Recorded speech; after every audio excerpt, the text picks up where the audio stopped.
राहुल गांधी और प्रियंका गांधी दोनों के तहलके से बीजेपी हिलती हुई नजर आ रही है और अपने आप को संभालने के लिए फिर वही घिसी पिटी राजनीति पर उतर आई है, जिसमें दो काम प्रमुख रूप से हैं।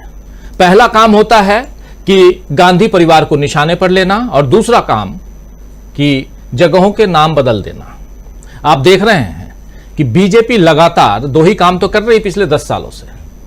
गांधी परिवार को निशाने पर लेती है और देश में अलग अलग जगहों के नाम बदल रही है। ऐसा क्यों कह रहा हूं, इस पर भी हम आगे बात करेंगे, लेकिन पहले आप ये राहुल गांधी का नया अंदाज देखिए, जिसमें राहुल मोहब्बत से डोसा बनाते हुए नजर आ रहे हैं। दरअसल राहुल गांधी इन दिनों तेलंगाना में हैं और आज तेलंगाना में उनका आखिरी दिन है। लेकिन राहुल गांधी चलते चलते जब वो पैदल चल रहे थे, अपनी यात्रा कर रहे थे तेलंगाना में, तो वो एक दुकान पे रुके और ये देखिए डोसा बना रहे हैं। न सिर्फ इन्होंने डोसा बनाया बल्कि खाया भी और खिलाया भी वहां लोगों को। तो ये एक अलग अंदाज है राहुल गांधी का। इस अंदाज को आप देखिए कैसे राहुल गांधी डोसा बना रहे हैं। जरा अगर साउंड हो तो साउंड के साथ ले आइए।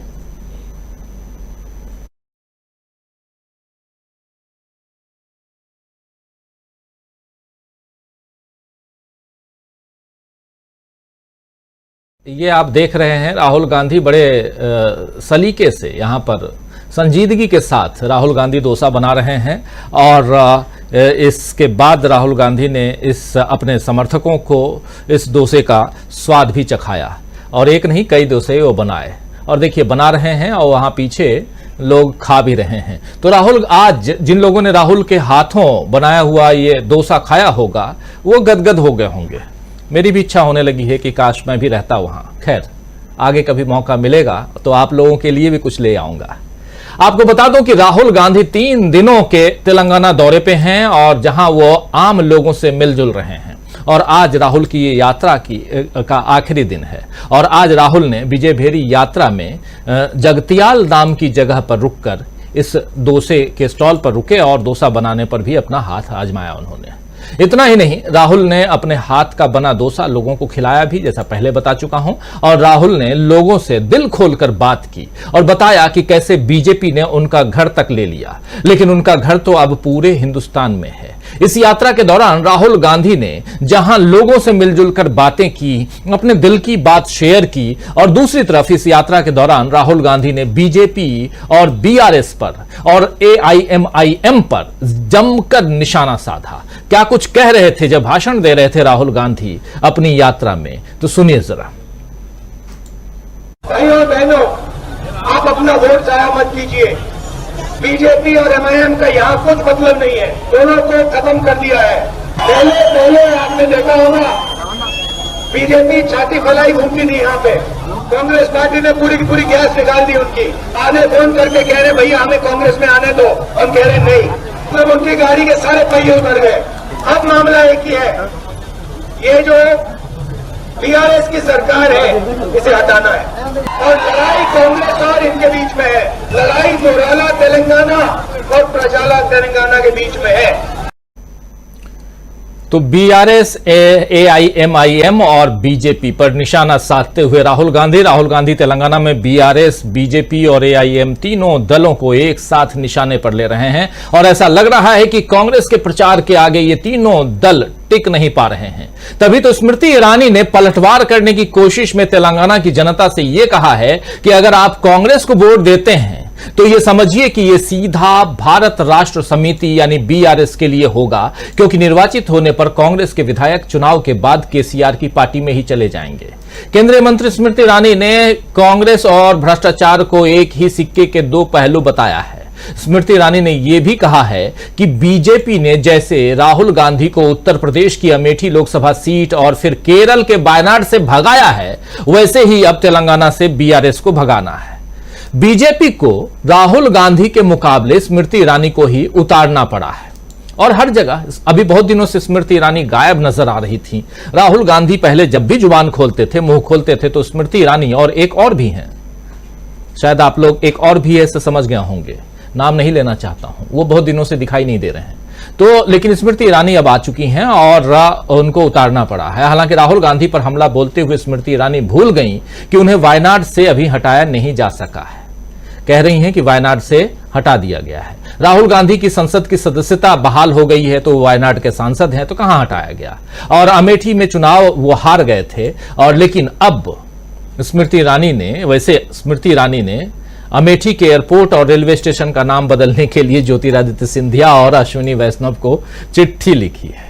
अब देखिए, यानी बीजेपी घूम फिर से नाम बदलने की राजनीति पर उतर आई है, जो पहले मैं कह रहा था। स्मृति ईरानी केवल एक बार राहुल गांधी को हरा सकी हैं दोस्तों, वो भी अमेठी से, लेकिन इस बार अमेठी में उनकी हालत भी अच्छी नहीं दिख रही है, जबकि राहुल गांधी की लोकप्रियता बढ़ती जा रही है। और ऐसे में बीजेपी अब अपने तरकश से कौन सा तीर निकालेगी, यह देखना होगा। बीजेपी की हालत किसी भी राज्य में ऐसे अच्छी नहीं दिख रही है। उधर राहुल गांधी 3 दिनों तक तेलंगाना में, उससे पहले 2 दिनों तक मिजोरम में थे, तो हार थक करके स्मृति ईरानी को यहां अपनी बात रखनी पड़ी और कहना पड़ा कि बीआरएस में चले जाएंगे अगर आप कांग्रेस को जिताएंगे तो, कांग्रेस के विधायक। लेकिन उससे पहले उन्हीं की पार्टी से देश के प्रधानमंत्री नरेंद्र मोदी जो कह रहे थे उसमें क्या दम नहीं है, और स्मृति ईरानी की बातों में दम है, यह देखना होगा। इसलिए कह रहा हूं क्योंकि बीआरएस जो है वो, यानी केसीआर, प्रधानमंत्री नरेंद्र मोदी से मिलकर के कह रहे थे कि मैं एनडीए में आना चाहता हूं, हमारी पार्टी एनडीए में आना चाहती है। तो किसकी बातों में दम है, किसकी बातों पर भरोसा किया जाए, नरेंद्र मोदी की बातों पर या स्मृति ईरानी की बातों पर, यह जनता को तय करना है। वैसे आज बीजेपी की उधर हम देख रहे हैं कि हालत जो है वो तेलंगाना में अच्छी नहीं है, हालत मिजोरम में अच्छी नहीं है, हालत छत्तीसगढ़ में अच्छी नहीं है, हालत जो है वो मध्य प्रदेश में अच्छी नहीं है, और हालत राजस्थान में भी अच्छी नहीं है। और उसी राजस्थान के दौसा में आज एक जनसभा को प्रियंका गांधी संबोधित कर रही थी। उसमें प्रियंका गांधी ने मोदी सरकार और बीजेपी पर जमकर प्रहार किया है और तंज कसा है कि मोदी अपने नाम पर वोट मांगते हैं, तो क्या वो अब राजस्थान के मुख्यमंत्री बनना चाहते हैं। जरा सुनिए प्रियंका गांधी, सीधा हमला प्रधानमंत्री नरेंद्र मोदी पर। प्रधानमंत्री जी जब यहां आते हैं उनसे पूछिए, वो ये कहते हैं कि आप मेरे नाम पर, मोदी जी के नाम पर आप वोट डालिए। पूछिए, क्या प्रधानमंत्री पद छोड़कर यहां आकर मुख्यमंत्री बनने वाले हैं? क्या उनको अपनी पूरी पार्टी में कोई चेहरा नहीं मिल रहा?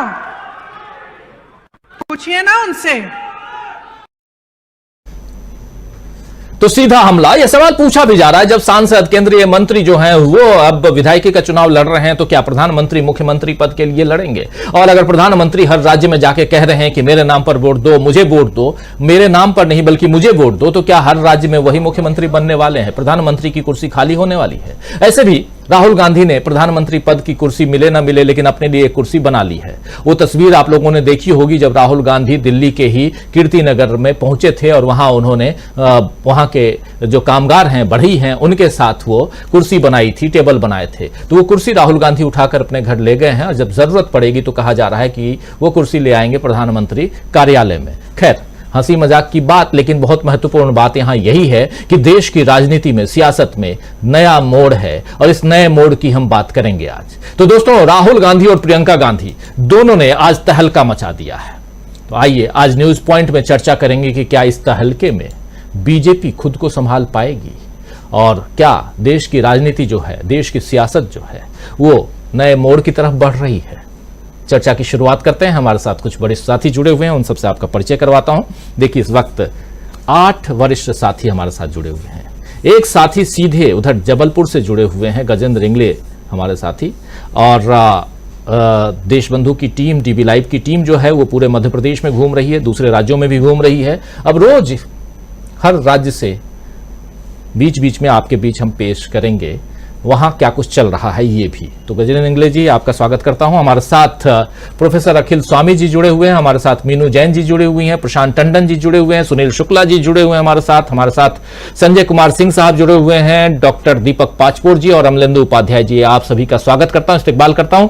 स्वागत इस्तकबाल आप तमाम दोस्त साथी शुभचिंतक आप सबका जो अब तक जुड़ चुके हैं, जो जुड़ने वाले हैं इस कार्यक्रम में। धीरे धीरे 5 राज्यों के चुनावों की तरफ हम बढ़ रहे हैं और देखिए कि यहां रोज चर्चा किसकी हो रही है? राहुल गांधी, प्रियंका गांधी और कांग्रेस पार्टी की। आखिर ऐसा क्यों हो रहा है? आप सोचेंगे कि नहीं जी आप तरफदारी कर रहे हो, या इसके दूसरे पहलू को देखिए। दूसरे पहलू को यह देखिए कि आखिर प्रधानमंत्री नरेंद्र मोदी कहां हैं? इन 5 राज्यों में कहीं नजर आ रहे हैं प्रधानमंत्री जी? एक बड़ा सवाल है और वाजिब सवाल है। आज प्रधानमंत्री नरेंद्र मोदी ने एक रेल का उद्घाटन किया है, नए रेल रूट का उद्घाटन किया है। उस रेल का नाम है नमो भारत।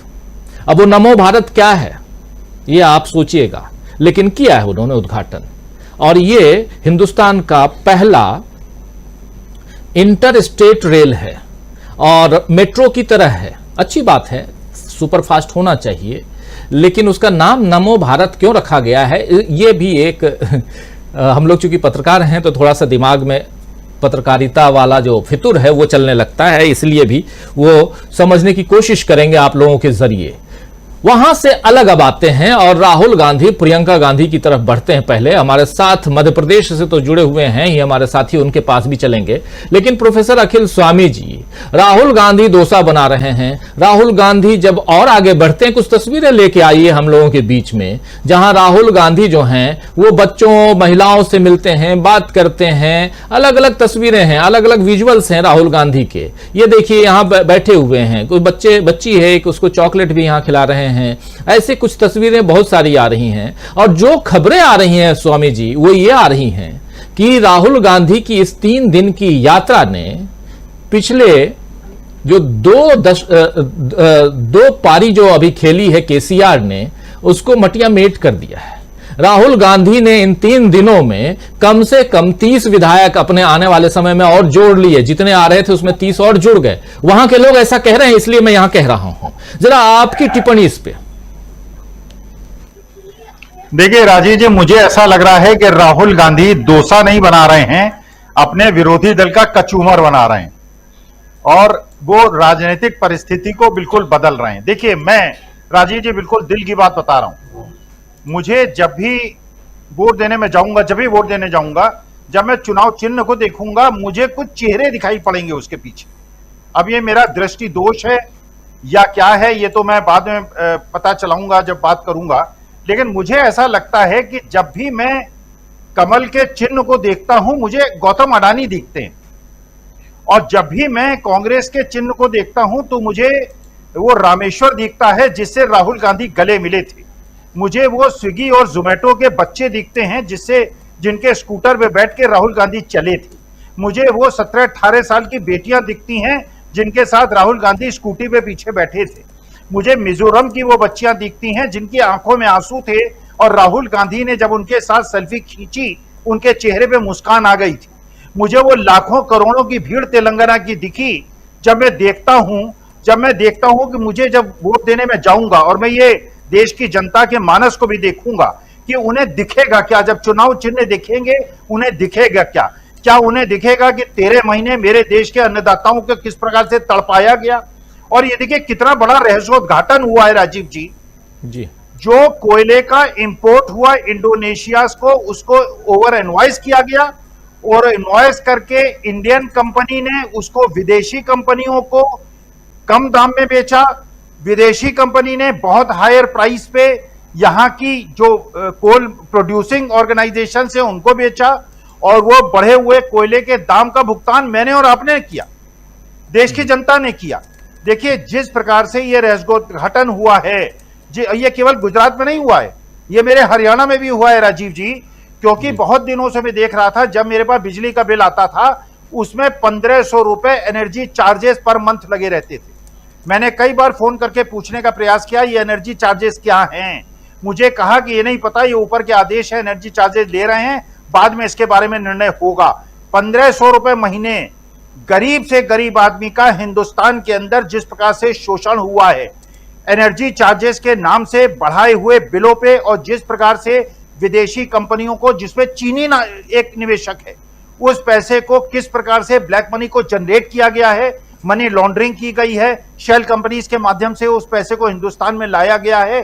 तो मुझे ऐसा लगता है कि जो आज की तारीख में देश की वो गरीब जनता जिसको लूटा गया है, जिसका आर्थिक शोषण हुआ है, जिसके जीएसटी जिससे वसूला गया है, कॉर्पोरेट टैक्स को कम किया गया है, इनकम टैक्स को नहीं बढ़ाया गया है, एमएसएमई को खत्म किया गया है, लार्ज स्केल इंडस्ट्री जो लिस्टेड कंपनीज है उनको फायदा दिया गया है, मार्केट कैपिटलाइजेशन उनका बढ़ाया गया है, शेयर मार्केट को आर्टिफिशियली बढ़ाया गया है। देश की 3-4% जनता जो शेयर मार्केट में इन्वेस्टेड रहती है उसको फायदा दिया गया है और देश की जनता को बताने का प्रयास किया गया है इकोनॉमिक इंडिकेटर सबसे बड़ा शेयर मार्केट है, लेकिन एमएसएमई को जिस प्रकार से बंद किया गया है उसका शोषण हुआ है, लोगों की नौकरियां छूटी हैं। अदानी जैसी कंपनी केवल 25,000 लोगों को नौकरी देती है। इसका मतलब यह है बेरोजगारी, महंगाई ये आर्टिफिशियल नहीं है, ये क्रिएटेड है, इसको बनाया गया है और देश की जनता को केवल 5 किलो अनाज दिया गया है और बड़े बड़े पूंजीपतियों को देश की सारी संपत्तियां सौंप दी गई हैं। देश की गरीब जनता को यह समझना चाहिए ये जो 5 किलो अनाज का 150 रुपए आपको दे रहे हैं ये 500 रुपए महीना आपसे वसूल रहे हैं। आपकी आंखें खुल जानी चाहिए और देश को जहां गरीबों की आमदनी बढ़े और वो अपने एक जीवन स्तर को जी पाएं, 25 लाख का मेडिकल इंश्योरेंस जैसे राजस्थान में मिल रहा है वो आपको मिले, जिस प्रकार से छत्तीसगढ़ में 2,500 रुपए में धान आपका खरीदा जा रहा है उस प्रकार से आपका हो। तो आपको जब चुनाव चिन्ह पे जाके अपना निर्णय लेना है आंखें खोलिएगा, बुद्धि से काम लीजिएगा और किसी धार्मिक विद्वेष में कृपा करके मत फंसिएगा। जी, धार्मिक विद्वेष में मत फंसिएगा, ये बहुत बड़ी बात आप कह रहे हैं। यहाँ सांप्रदायिक ध्रुवीकरण की जो कोशिश होती है उसकी बात आप कर रहे हैं, उस तरफ आपका इशारा है और बहुत महत्वपूर्ण इशारा है। लेकिन दूसरी तरफ राहुल गांधी और उधर दौसा में प्रियंका गांधी, राहुल गांधी 3 दिनों तक तेलंगाना में और तेलंगाना में राहुल गांधी के हर रूप को तेलंगाना के लोग देख रहे हैं और इसीलिए कल जो हम लोग भीड़ दिखा रहे थे लगभग वैसी ही भीड़, वैसे ही जनसमूह, जनसमर्थन कह लें तो वो राहुल गांधी के पक्ष में आज दिखाई दे रहा था। आना चाहता हूं मीनू जी आपके पास, और आपके पास क्या कुछ खबर है तेलंगाना को लेकर? राहुल गांधी 3 दिनों में क्या 30 सीटें बढ़ाकर आ रहे हैं अपने नाम? मेरे ख्याल से राहुल गांधी तेलंगाना ही कांग्रेस के नाम करके आ रहे हैं। वहां 30 सीटें तो होंगी ही, उसके अलावा देखिए 30 सीट होते ही और उसके अगर 30 सीट एक इलाके की स्वीप कर रहे हैं तो बाकी का तो हाल आप देख ही रहे हैं। वहां पे जो जनता का आप ये देखेंगे कि उसमें जनता को देखिए जिस तरह से हिस्टेरिक हो रही है जनता, मतलब राहुल गांधी बोलते हैं और जिस तरीके से जनता अपने आह्लाद जिसको बोलते हैं वो देखने वाली चीज है। और ये इससे पता चलता है कि जनता अंदर से एक बदलाव की एक बहुत ज्यादा कशिश है। इस वक्त 10 साल हो गए हैं केसीआर को वहां पर, तो उसमें एक तो एंटी इनकम्बेंसी और ऊपर से वो मोदी जी का जुमला कि केसीआर एनडीए में शामिल होना चाहते थे, तो उन सारी चीजों ने इनको दिक्कत में डाल दिया है केसीआर को। ऐसा नहीं है कि केसीआर ने वहां कुछ लोक कल्याणकारी योजनाएं नहीं चलाई थी, लेकिन चलाई थी। लेकिन यहाँ पे जो कांग्रेस ने चलाई है, आपको ध्यान होगा कोई पिछले साल एक वारंगल डिक्लेरेशन हुआ था तेलंगाना का, तो उसमें जो घोषणाएं जब की गई थी रैतू कल्याण घोषणा रैतू माने किसानों के लिए, तो वहां पे उन्होंने 15,000 रुपए वार्षिक किसानों के लिए किया है। उसमें एक इंपॉर्टेंट बात जो उन्होंने जोड़ी है वो ये जोड़ी है कि जो खेतिहर मजदूर है जिनके की किसानों के कल्याण के संबंधित हर एक योजनाओं में हाशिए पर रह जाते हैं, कोई भी सरकार खेतिहर मजदूरों के बारे में नहीं सोचती है। तो यहाँ पे उन्होंने कहा है कि हम खेतिहर मजदूरों को भी 12,000 रुपए प्रति वर्ष देंगे और उसको मनरेगा से जोड़ दिया जाएगा, मतलब उसका रास्ता भी उन्होंने बता दिया है। तो वो ये एक बड़ी इंपॉर्टेंट बात है। देखिए तेलंगाना डेफिनेटली एक सर्विस सेक्टर से जुड़ा हुआ स्टेट है और बहुत बड़ा रेवेन्यू वहां आता है, लेकिन मेजॉरिटी जो अगेन रूरल एरिया वही किसानों का एरिया है, तो डेफिनेटली लोगों के ऊपर असर पड़ेगा। और अब जहां पे जो ये हो रहा है वहां पे उन्होंने एक चीनी मिल को भी शुरुआत करने की बात की है, बंद पड़ी हुई चीनी मिल को। ये बात पिछले साल वारंगल डिक्लेरेशन में भी हुई थी। हल्दी बोर्ड को रिवाइव करने की बात थी, वो भी पिछले साल की वारंगल योजना में थी। तो जो पिछले साल की जो वारंगल डिक्लेरेशन थी वो सारी बातें उन्होंने जस के तस यहाँ पे लागू की हैं। और उसके साथ साथ महिलाओं के लिए, जो कि अभी सभी स्टेट्स में हो रहा है कि महिलाओं के लिए कुछ राशि, कुछ उनको अलाउंस जैसी चीज, और उनके लिए सिलेंडर वाली बात है जो वो, और फ्री बस ट्रैवल जो किया गया है, वो चीज जो है वो महिलाओं को जैसे और स्टेट्स में लुभा रही है तो यहाँ क्यों नहीं लुभाएगी। आप कर्नाटक में देख लीजिए, बहुत अवेयर एजुकेशनली और अदरवाइज ऑल्सो काफी अवेयर जनता है। तो वहां की जनता को, वहां की महिलाओं ने भी इसके प्रभावित होकर वोट दिया। आपको ध्यान होगा कर्नाटक में जहां जिस दिन पोलिंग हो रही थी तो कांग्रेस के जो पोलिंग बूथ्स थे वहां पे सिलेंडर रखा हुआ था गैस का, तो उन्होंने ये डाल के रखा था कि महिलाएं वहां देख के जाएं, याद रहे उनको, ताकि कि गैस सिलेंडर की हम भुगतान कर रहे हैं। तो वो चीज डेफिनेटली आ रही है। और देखिए, तेलंगाना की जनता अगेन वही जागृत जनता है, तो इसमें केवल स्थानीय की बजाय नेशनल मुद्दे भी हावी हैं। जो मोदी सरकार की साख पिछले 1.5-2 साल में तो बहुत ही बुरी तरह नीचे गिरी है। उसमें अडानी का मसला ले लीजिए आप, उसमें नया ये कोल घोटाला जो हो रहा है, उसमें राहुल गांधी की जो सदस्यता गई है उसका तो बहुत ही नेगेटिव, ऐसे हम उसको भूल जाते हैं बार बार अपने पॉलिटिकल डिस्कशन में, कि वो जो राहुल गांधी की जो सदस्यता गई थी और उसका जिक्र राहुल गांधी भी बार बार कर रहे हैं, तो वो भी जनता ने नेगेटिवली लिया था, उसको जनता ने अच्छा नहीं माना था कि आप इस तरीके से आनन फानन में और इस बात के ऊपर सदस्यता ले लेंगे एक नेता की, तो वो उसका भी हिसाब अब जनता यहाँ पे देगी। इसमें जो ये गरीबों के कल्याण की जो योजना, जो रूरल के ऊपर इन्होंने काफी कुछ इन्होंने एम्फेसिस दिया है, और डेफिनेटली उसका इनको वो मिलेगा। मेरी एक और कहना है यहाँ पे, जैसे ये महिलाओं के और जो गरीब लोग तबके के साथ जो इनकी जो योजनाएं जो दे रही हैं, इनका जिक्र हम सभी को अपने घर के जो डोमेस्टिक हेल्प्स होते हैं, अपने ड्राइवर्स होते हैं और अपने और पियंस वगैरह होते हैं, उनसे भी इन बातों का जिक्र करना चाहिए, ताकि उनको पता चले। उनको मालूम ही नहीं पड़ता है कि क्या हम लोगों को मिलने वाला है और क्या कांग्रेस देने वाली है। तो ये भी एक स्ट्रेटजी कांग्रेस को भी, अपने नेताओं को भी अपनानी चाहिए, ताकि ज्यादा से ज्यादा मैसेज स्प्रेड हो। जो राहुल गांधी या प्रियंका गांधी रैलीज में बोल रहे हैं, देखिए सब रैली की बात को नहीं सुनते, हमारा आप लोग इसलिए सुनते हैं क्योंकि हमें इसके ऊपर टिप्पणी करनी है, लेकिन सब लोग नहीं सुनते, तो उनको हम लोगों के माध्यम से लोगों तक पहुंचनी चाहिए वो बात। तो तेलंगाना तो देखिए जो बढ़ता जा रहा है दिन पे दिन, जैसे परवान चढ़ रहा है ये मामला, तो मुझे लगता है कि काफी अच्छी सीटें कांग्रेस इस बार तेलंगाना से ले जाने वाली है। जी राजीव, बिल्कुल सही कह रहे हैं मीनू जी, और सबको डीबी लाइव देखना चाहिए ताकि पता चले कि कहाँ क्या चल रहा है, और जो सच्ची खबर है वो तो हम दिखाते ही पहुंचाते ही हैं। तो इसलिए आप जो कह रही हैं कि डोमेस्टिक हेल्प वाले लोग जो हैं, बाकी लोग हैं, इन तक बातें कैसे पहुंचे, तो उसका एक ही जरिया है कि वो बने रहिए। परिचर्चा अभी जारी है। वीडियो को लाइक और शेयर कर दीजिए और चैनल को सब्सक्राइब कर लीजिए। आइए आगे सुनते हैं इस परिचर्चा। टीवी लाइव देखें तो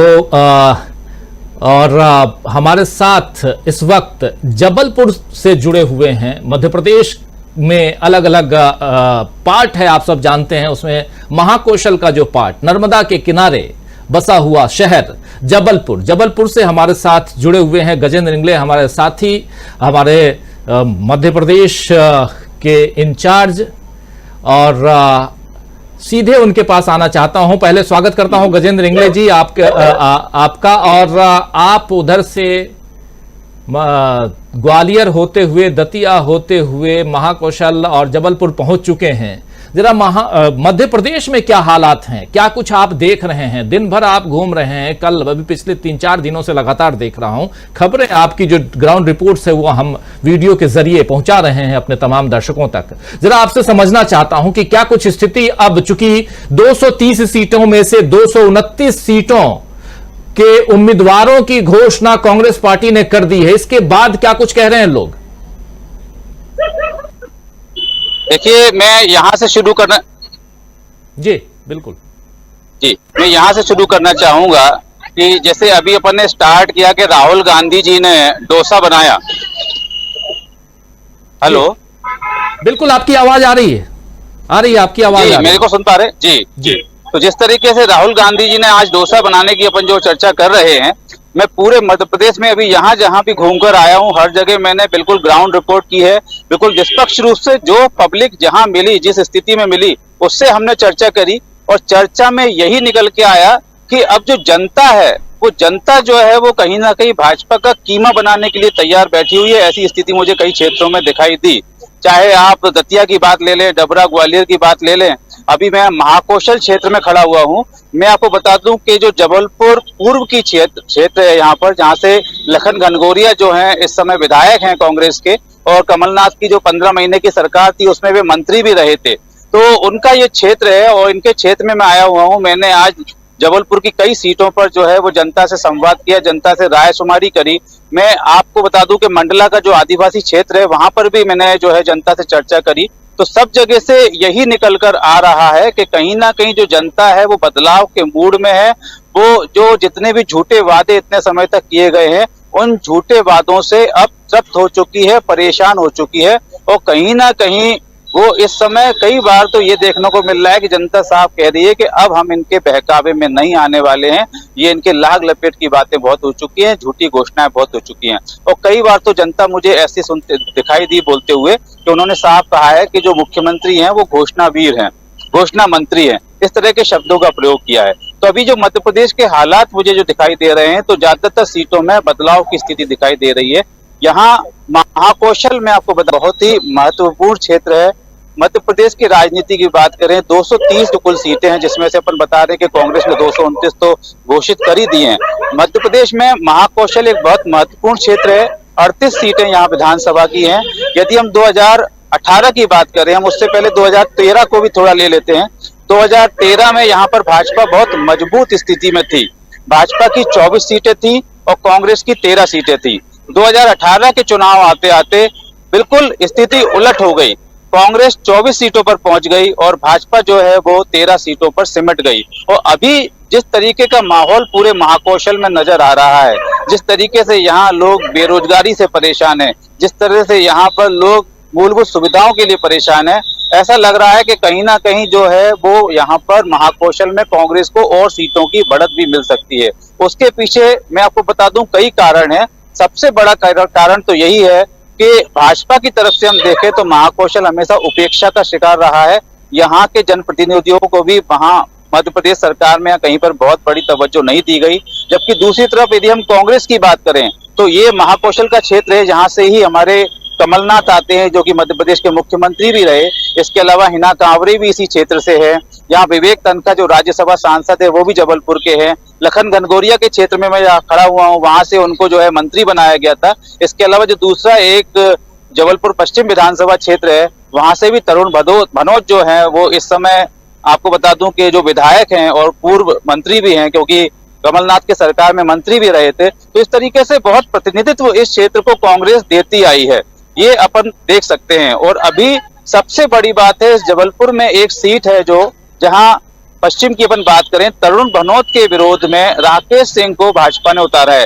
राकेश सिंह जो सांसद हैं, बहुत बड़े एक उनका कद माना जाता था, लेकिन अब उनको डिमोशन कर दिया गया है, विधायक के रूप में उतार दिया गया है। लेकिन उसके बाद भी उनकी स्थिति बहुत अच्छी नजर नहीं आ रही है। यहाँ कई सारे कार्यकर्ताओं से भी यदि भाजपा की बात करें तो भाजपा में अंदरूनी कलह यहाँ दिखाई दे रही है। कहीं ना कहीं कार्यकर्ता रूठे हुए हैं। वो कार्यकर्ता मन बना चुके हैं कि जिस दिन वोट मांगने की बात आएगी वो अपने क्षेत्र में जो है वो वोट मांगने के लिए नहीं जाएंगे। तो इन सभी चीजों की जब जनता से चर्चा करी तो ये स्थिति कहीं ना कहीं निकल के आ रही है कि भाजपा जो है वो मुश्किल में है और भाजपा जो है महाकौशल क्षेत्र में तो और सिमटती हुई दिखाई दे रही है। जी राजीव जी। गजेंद्र इंगले जी, एक महत्वपूर्ण सवाल जो अभी आप कह भी रहे थे, एक सांसद महोदय इसी जबलपुर के एक विधानसभा क्षेत्र से लड़ रहे हैं चुनाव, तरुण भनोत उनके सामने है। तरुण भनोत जब कांग्रेस की सरकार थी पिछली दफा 2018 में तो उसमें मंत्री भी थे और जहां तक मुझे ध्यान है उनके पास वित्त मंत्रालय था। लेकिन जरा आपसे समझना चाहता हूं कि अब राकेश जी और तरुण जी के बीच में जो मुकाबला है वो कैसा दिखाई दे रहा है। क्या कुछ कह रहे हैं यहां के लोग, जो एक नहीं बल्कि 7 सांसदों को, उसमें से 3 केंद्रीय मंत्रियों को उतार दिया गया है मध्य प्रदेश में। तो यहां उसके बाद और इस चूंकि उस जगह पे आप हैं जहां एक सांसद महोदय ऑलरेडी चुनाव लड़ रहे हैं, तो क्या कुछ कह रहे हैं लोग यहां के इस पूरी प्रक्रिया को, और खासकर दिल्ली से भेजे गए यानी कि उनको जो इंपोर्ट किया गया है वहां सीधे उनको पैराशूट से लाया गया है, इस पर क्या प्रतिक्रिया है लोगों की? देखिए, सबसे बड़ी बात तो यह है कि जो पैराशूट से लाया गया है वहां सबसे बड़ा मुद्दा तो यही है कि जनता तो शायद स्वीकार नहीं रही, लेकिन सबसे बड़ी बात यह है कि जो विधायक में उतारा गया है, मतलब सांसद जी को विधायक बनाने का जो प्रयास किया जा रहा है, ये वे खुद भी हजम नहीं कर पा रहे हैं। कहीं ना कहीं उनके चेहरे पे भी इस तरह की हताशा या उदासी नजर आती है। और जब कार्यकर्ताओं का ही सपोर्ट नहीं मिलेगा तो जीत बहुत मुश्किल हो जाती है। और तरुण भनोत मैं आपको बता दूं कि पिछले चुनाव में एक कद्दावर नेता माने जाते हैं और बहुत बड़े अंतर से जीते थे। तो यहाँ पर तरुण भनोत एक बहुत बड़ी चुनौती है। उनको हराना, इवन राकेश सिंह को इसलिए उतारा गया है कि शायद राकेश सिंह के उतारने से वहां पर शायद वो जीत पाए। लेकिन जनता से मैंने जितनी भी बात की है तो जनता का ये कहना है कि शायद हो सकता है कि जीत का अंतर कम हो जाए। जीत का अंतर कम होने की बात तो जनता कर रही है कि शायद राकेश सिंह को वोट ले लें, लेकिन फिर भी जनता ये मान रही है कि तरुण भनोत का अपना एक जो है जन समर्थन है, एक जनाधार है। उस जनाधार को जो है राकेश सिंह तोड़ नहीं पाएंगे, क्योंकि तरुण भनोत जो है जनता से जुड़े रहे हैं, हमेशा जनता के बीच में रहे हैं, पूरे 5 साल जनता के कार्य किए हैं, इसलिए उनको हराना यहाँ पर इतना आसान नहीं होगा। और जो हम हमेशा से चर्चा करते आ रहे हैं कि क्या निपटा दिया वाली राजनीति चली आ रही है, तो ऐसा भी नजर आ रहा है कि कहीं ऐसा ना हो कि राकेश सिंह इस चुनाव में निपट जाएं। जी, बहुत बड़ी बात आप कह रहे हैं कि कहीं ऐसा ना हो कि राकेश सिंह निपट जाएं, क्योंकि तरुण भनोत पिछली दफा एक बड़ी मार्जिन से जीत के आए थे, कद्दावर नेता हैं, उनके पिताजी भी राजनीति में रहे और लंबा उनका भी इस मध्य प्रदेश में एक राजनीति में दखल है, और उनके बाद उनके बेटे। और क्या राकेश सिंह निपट रहे हैं? अगर राकेश सिंह निपट रहे हैं तो क्या और भी दूसरे कद्दावर नेता जो भेजे गए हैं पैराशूट से, लैंडिंग जो हुई है, वो भी निपट रहे हैं, जिसमें और भी कई नाम हैं। तो बहुत बहुत शुक्रिया अदा करना चाहता हूं गजेंद्र इंगले साहब, आप जुड़ते रहिए ऐसे ही और ज्यादा से ज्यादा लोगों से मिलिए। अभी बहुत बहुत धन्यवाद आपका। और हमारे साथ यहां स्टूडियो में मौजूद हैं हमारे साथी, 7 वरिष्ठ साथी हमारे साथ हैं, जिनमें से 2 की बातें आप सुन रहे थे। सीधे आना चाहता हूं प्रशांत टंडन जी आपके पास, जरा आपसे समझूं जो बात यहां कह रहे हैं गजेंद्र इंगले, और खासकर मध्य प्रदेश को लेकर, और उधर पास में ही तेलंगाना में राहुल गांधी, दूसरी तरफ मध्य प्रदेश के दौसा में यानी राजस्थान में प्रियंका गांधी। ये जो हलचल है, पूरी तेज हलचल, और कहीं ना कहीं चारों तरफ जो हलचल है वो कांग्रेस को लेकर के ही है। कैसे देखते हैं इस चुनाव को, उसमें भी इस हलचल को? देखिए राजीव जी, कांग्रेस ने शुरुआत तो अच्छी की है और बीजेपी इस शुरुआत में पिछड़ती हुई दिख रही है। अब उनके मिजोरम में जब राहुल गांधी मिजोरम से होकर चले आए और मिजोरम में सारे समीकरण बदलते हुए दिख रहे हैं राहुल गांधी की यात्रा के बाद, अब मिजोरम के स्टार कैंपेनर्स की लिस्ट आई, जिसमें प्रधानमंत्री मोदी, जेपी नड्डा, राजनाथ सिंह और स्मृति ईरानी जैसे तमाम बड़े नेता हैं। अब ये मिजोरम में क्या करेंगे, जाएंगे भी कि नहीं जाएंगे, कितने जाएंगे, कितनी बार जाएंगे, और जाएंगे तो क्या करेंगे, क्या कहेंगे वहाँ पे, मणिपुर के बारे में क्या कहेंगे, ये सवाल है जिसका इंतजार हम लोग करेंगे जी। और मुझे इंतजार है कि प्रधानमंत्री मोदी वहाँ जाएं और बात रखें, मणिपुर के बारे में बात रखें, नॉर्थ ईस्ट के बारे में बात रखें। अब सवाल ये कि वही कि राजस्थान में दूसरी बीजेपी से अलग तरीके की खबरें आ रही हैं, अलग तरीके की खबरें आ रही हैं कि वहाँ पे अब जेपी नड्डा साहब फायर फाइटिंग कर रहे हैं रिबल्स को शांत करने की। तो ऐसी खबरें मध्य प्रदेश से भी हैं। मध्य प्रदेश में समाजवादी पार्टी एक नया इक्वेशन पैदा कर रही कि 50 के भी ऊपर कैंडिडेट वो लेकर आ रहे हैं, जिसमें कि एक थोड़ा फ्रिक्शन कांग्रेस और समाजवादी पार्टी में मध्य प्रदेश में होगा। और वो कमलनाथ और अखिलेश यादव दोनों एक दूसरे को, या कांग्रेस को और समाजवादी पार्टी को, एक शाब्दिक लड़ाई तो वहाँ पे आपस में हुई है। और दूसरा तेलंगाना राजीव जी बहुत इंटरेस्टिंग होता जा रहा है। तेलंगाना में एक तो सबसे बड़ा मुद्दा राज्य के गठन को लेकर भी है कि उसमें जो परस्पर दावेदारियां हैं, और तेलंगाना में एक और खास बात है कि बीजेपी वहां प्लेयर नहीं है, वहां पे लड़ाई कांग्रेस और बीआरएस में है। अच्छा, बीआरएस का भी मसला ये है कि देखिए, इन्होंने तेलंगाना के लिए आंदोलन किया, राज्य बन गया, और उसका इनाम वहां की जनता ने इनको दिया। अब इन्होंने क्या किया कि अपनी पार्टी के नाम से ही तेलंगाना हटा लिया, अब वो टीआरएस से बीआरएस हो गए। तो अब इसका जनता कैसे नाम इनका रखती है कि हटाती है, ये तो 3 दिसंबर को मालूम पड़ेगा। लेकिन राहुल गांधी की यात्रा से तेलंगाना में काफी हलचल है, क्योंकि जैसे मैंने पहले भी कहा था, 12 दिन वहां पे राहुल गांधी की भारत जोड़ो यात्रा रही है, और भारत जोड़ो यात्रा जैसा ही माहौल अभी भी दिख रहा है। कुछ रिपोर्ट्स में दिख रहा है जिसमें कि बड़ी संख्या में किसान राहुल गांधी से मिलने आ रहे हैं जब उनकी यात्रा रूरल बेल्ट से होकर निकलती है। और तेलंगाना के बारे में एक खास बात और भी है राजीव जी, कि जब से आंध्र प्रदेश बना 58 साल से, तो तब से अब तक कोई भी चीफ मिनिस्टर को तीसरा टर्म नहीं मिला है। केवल एनटी रामा राव है जिनको तीन बार वो मुख्यमंत्री जरूर बने हैं, लेकिन वो कंटिन्यूअस नहीं बने। यानी वो 84 में 2 बार बने थे और उसके बाद 94 में बने थे जी, 1.5 या 2.25 साल के लिए। तो किसी भी चीफ मिनिस्टर को तीसरा टर्म नहीं दिया है वहाँ की जनता ने। तो अब ये देखना है कि इस बार 3 दिसंबर को ये नया रिकॉर्ड बनता है कि पुराना रिकॉर्ड कायम रहता है। जो ये माहौल लग रहा है तो उससे तो लग रहा है कि पुराना रिकॉर्ड जो है वहाँ की जनता कायम रखेगी।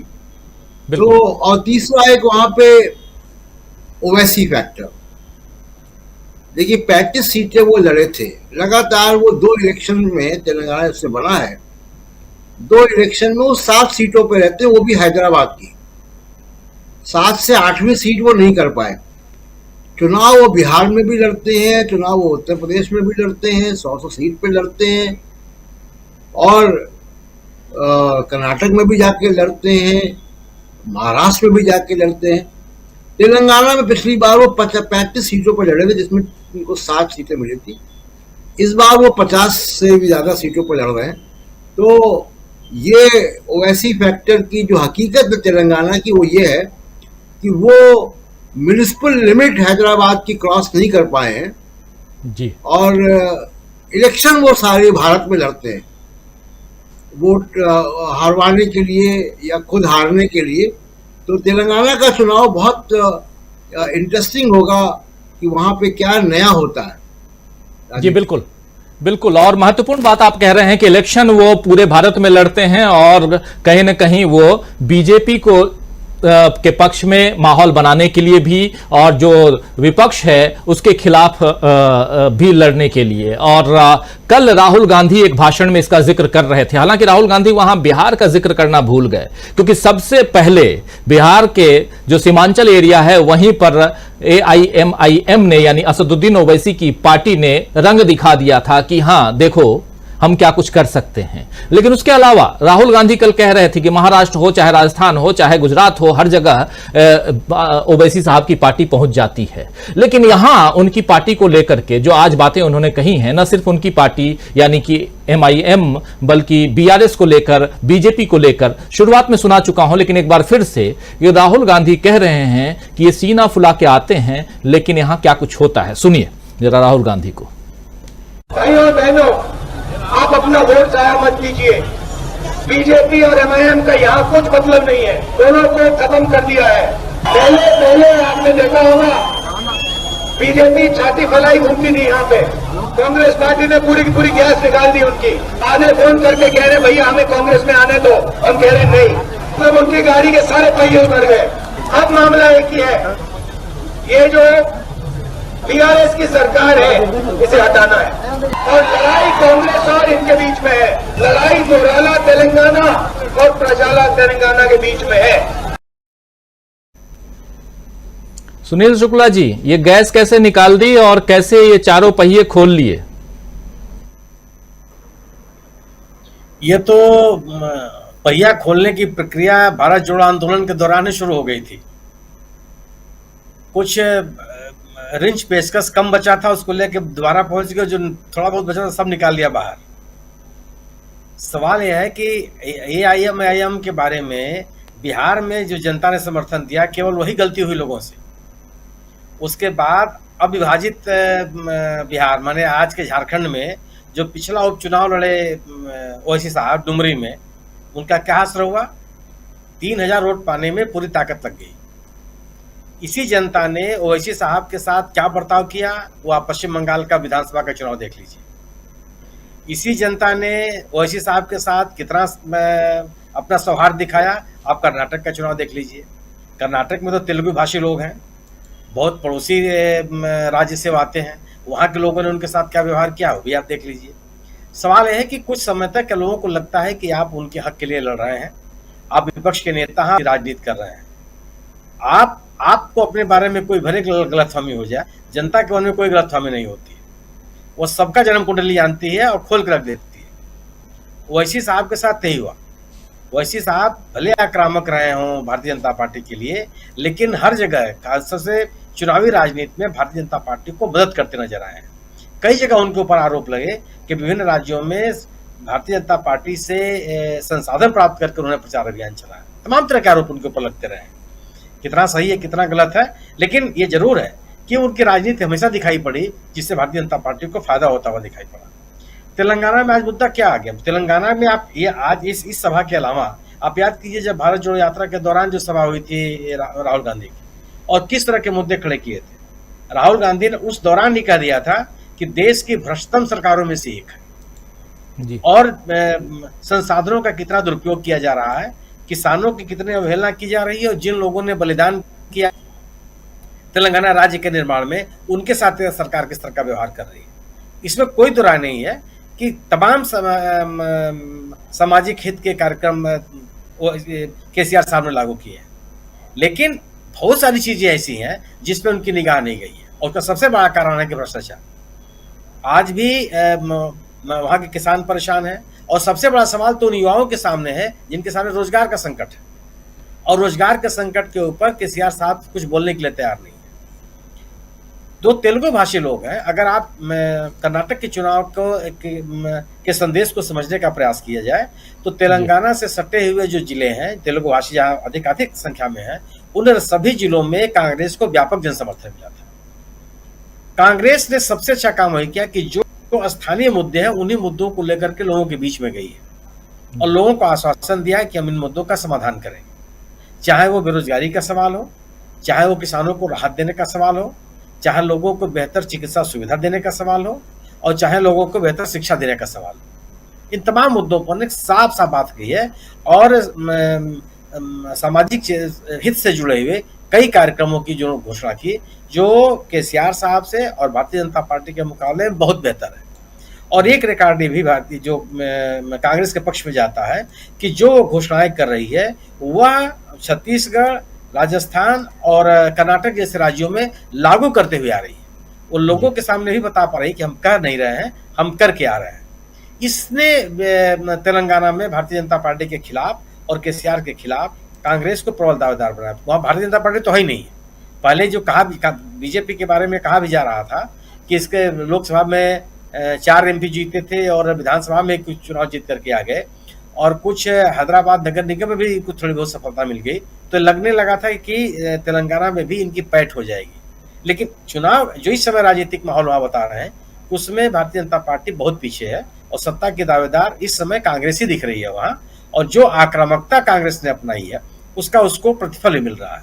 वही स्थिति मिजोरम में है।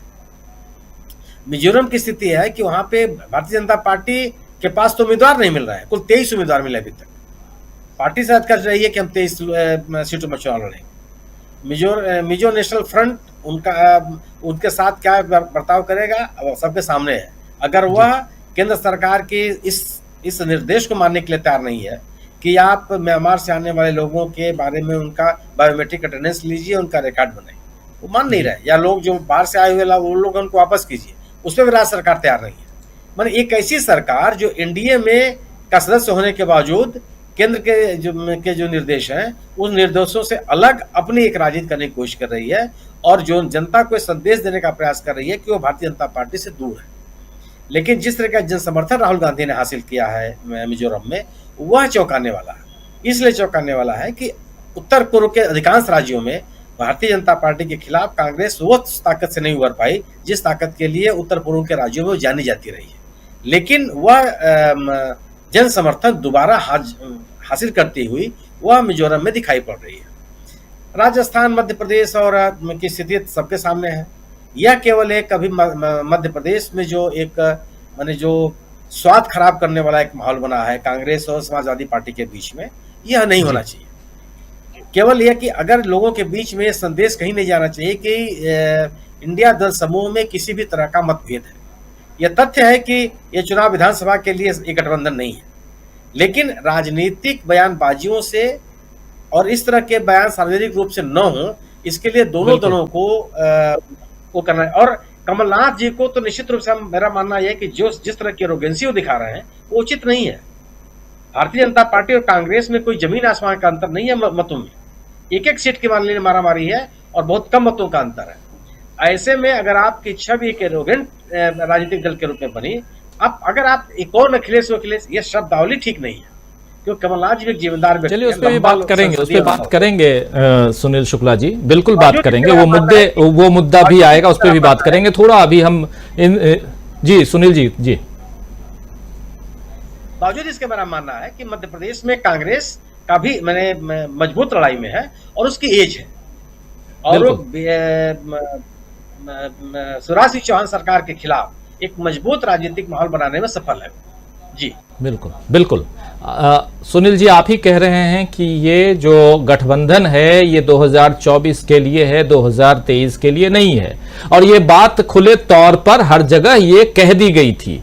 ये बात चूंकि हम लोगों ने कवर किया बेंगलुरु के भी इस गठबंधन की बैठक को और मुंबई के गठबंधन की बैठक को भी, और वहां भी खुले तौर पे कहा गया था। और जब आप चुनावी मैदान में हैं और आमने सामने हैं तो आप अखिलेश भी बोलेंगे और आप कांग्रेस खराब है ये भी बोलेंगे, तभी तो आप आमने सामने चुनाव लड़ेंगे। और वो चल रहा है। इसके बाद आप देखिए, कल ही बात हो रही थी कि, और मैं खुद कह रहा था कि 3 दिसंबर के बाद देखिए सबके टोन चेंज हो जाएंगे। तो अभी लड़ने दीजिए आमने सामने, और हम उन लोगों के टूल न बने, उन लोगों के जो लोग ताक में बैठे हुए हैं कि जो इंडिया की जगह पे INDI ये कहते हैं, उतना ही नहीं जो I.N.D.I.A कहते हैं, तो इनके उसमें हम न जाएं, उससे बाहर। तभी तो इतने सारे लोग हम पर भरोसा करते हैं, इस कार्यक्रम को देखने आते हैं। तो एक बहुत महत्वपूर्ण चर्चा है, और मैं उस अखिलेश यादव के बयान को, चाहे यहां कमलनाथ के बयान को, कोई तवज्जो यहां नहीं देता हूं। चुनावी मैदान में हैं, अखिलेश यादव को भी अपनी सीट्स वहां पे सुरक्षित करनी है, अपने कैंडिडेट्स को उतारना है, और भाई वो अपनी पार्टी के राष्ट्रीय अध्यक्ष हैं, वो हमला अगर किसी पे करेंगे तो 2 ही पार्टियां सामने हैं, एक बीजेपी है और एक कांग्रेस है, तो उनको तो हमला करना ही होगा। और अगर अखिलेश यादव वहां जाकर कांग्रेस के वोट काटेंगे तो कमलनाथ को भी चिढ़ बढ़नी चाहिए, और बहुत जरूरी है। तो जो हो रहा है बहुत सही हो रहा है, ये होना चाहिए।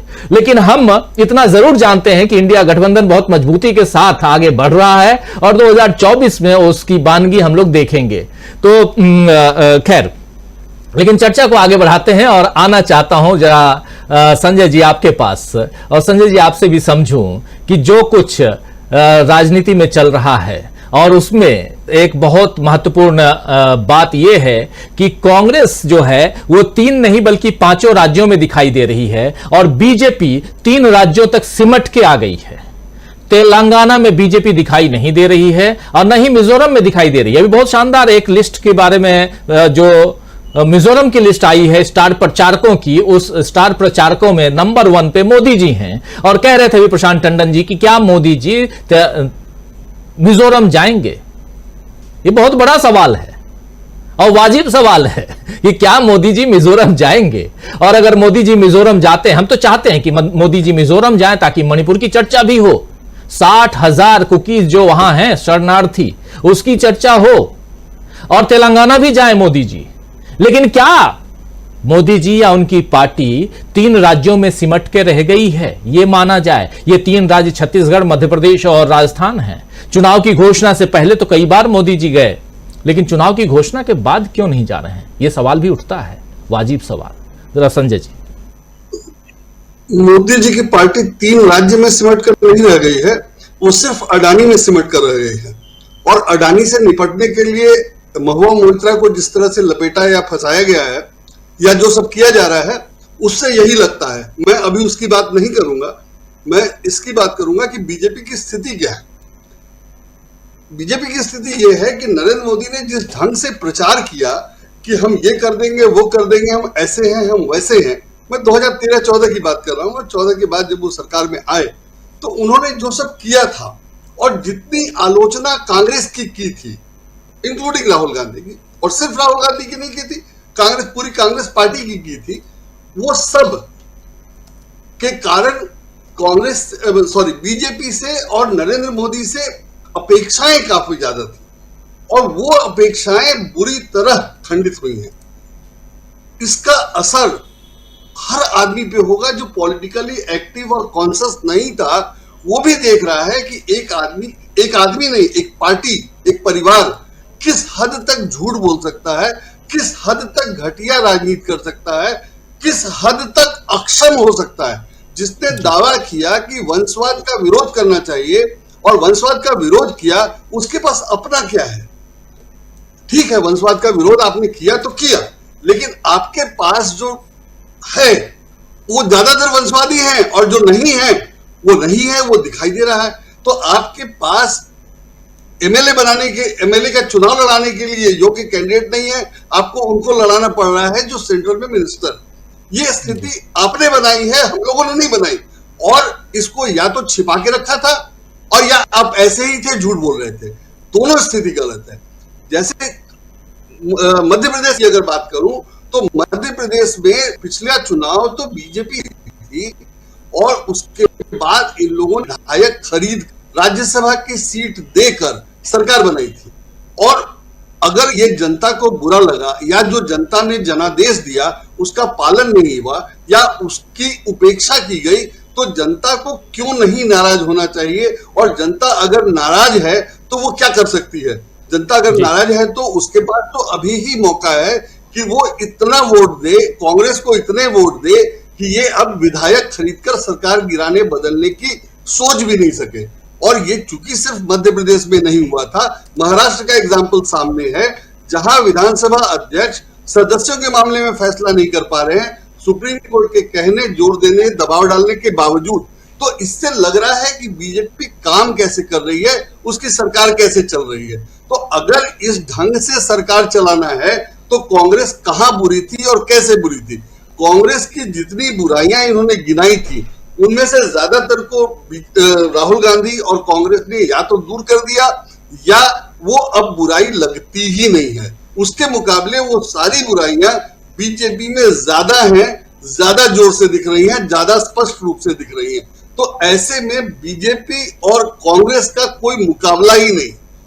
रही बात सिर्फ कांग्रेस और बीजेपी के मुकाबले की, तो उसमें अगर लोकसभा चुनाव में इंडिया गठबंधन बन जाता है और मतलब बन तो गया ही है, उस पर जो इनकी प्रतिक्रिया हुई, उसका जो स्तर था, उससे जो घबराहट थी, वो भी दिखाई दे रहा है कि ये सत्ता में रहने के लिए, और सत्ता में रहने के लिए नहीं, ये केन प्रकारेण बने रहने के लिए क्या कुछ कर सकते हैं, और जो कर सकते हैं उसका स्तर क्या है और उस पर वो कहां तक जा सकते हैं। तो ये सब मिला करके मुझे लगता है कि बीजेपी खुद ही बुरी तरह फंस गई है, फंसी नहीं है, बुरी तरह फंस गई है, और उसके पास निकलने का कोई रास्ता नहीं है।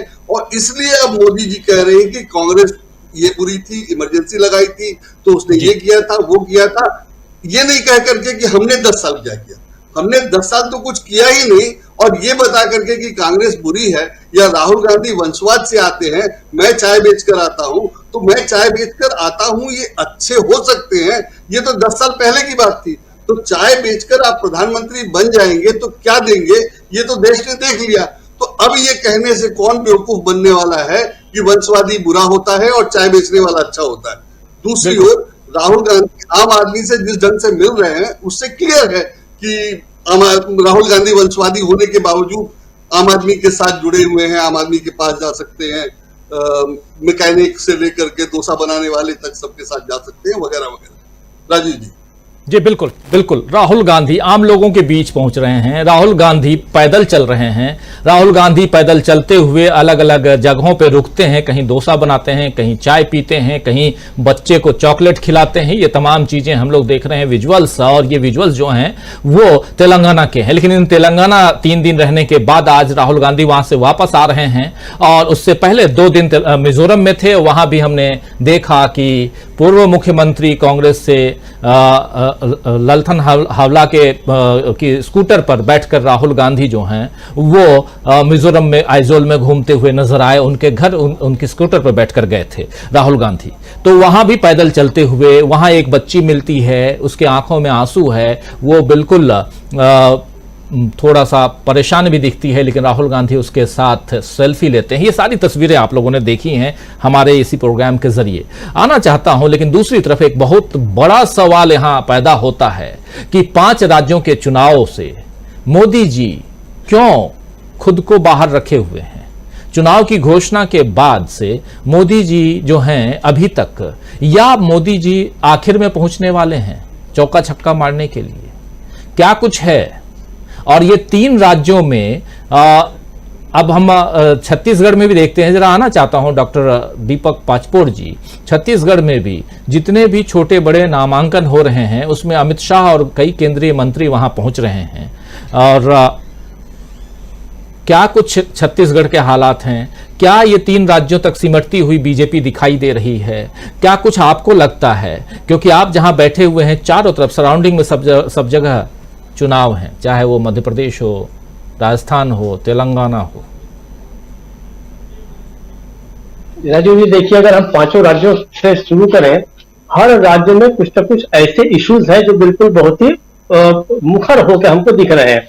अगर हम मिजोरम की बात करें तो मिजोरम में सबसे बड़ी बात है कि विकास के अलावा जो धार्मिक स्वतंत्रता वाला मामला है वो एक बहुत बड़ा इशू है। ललथन हावला जो है वो एक वहां के प्रमुख चेहरे हैं। उसके बाद बने रहिए, परिचर्चा अभी जारी है।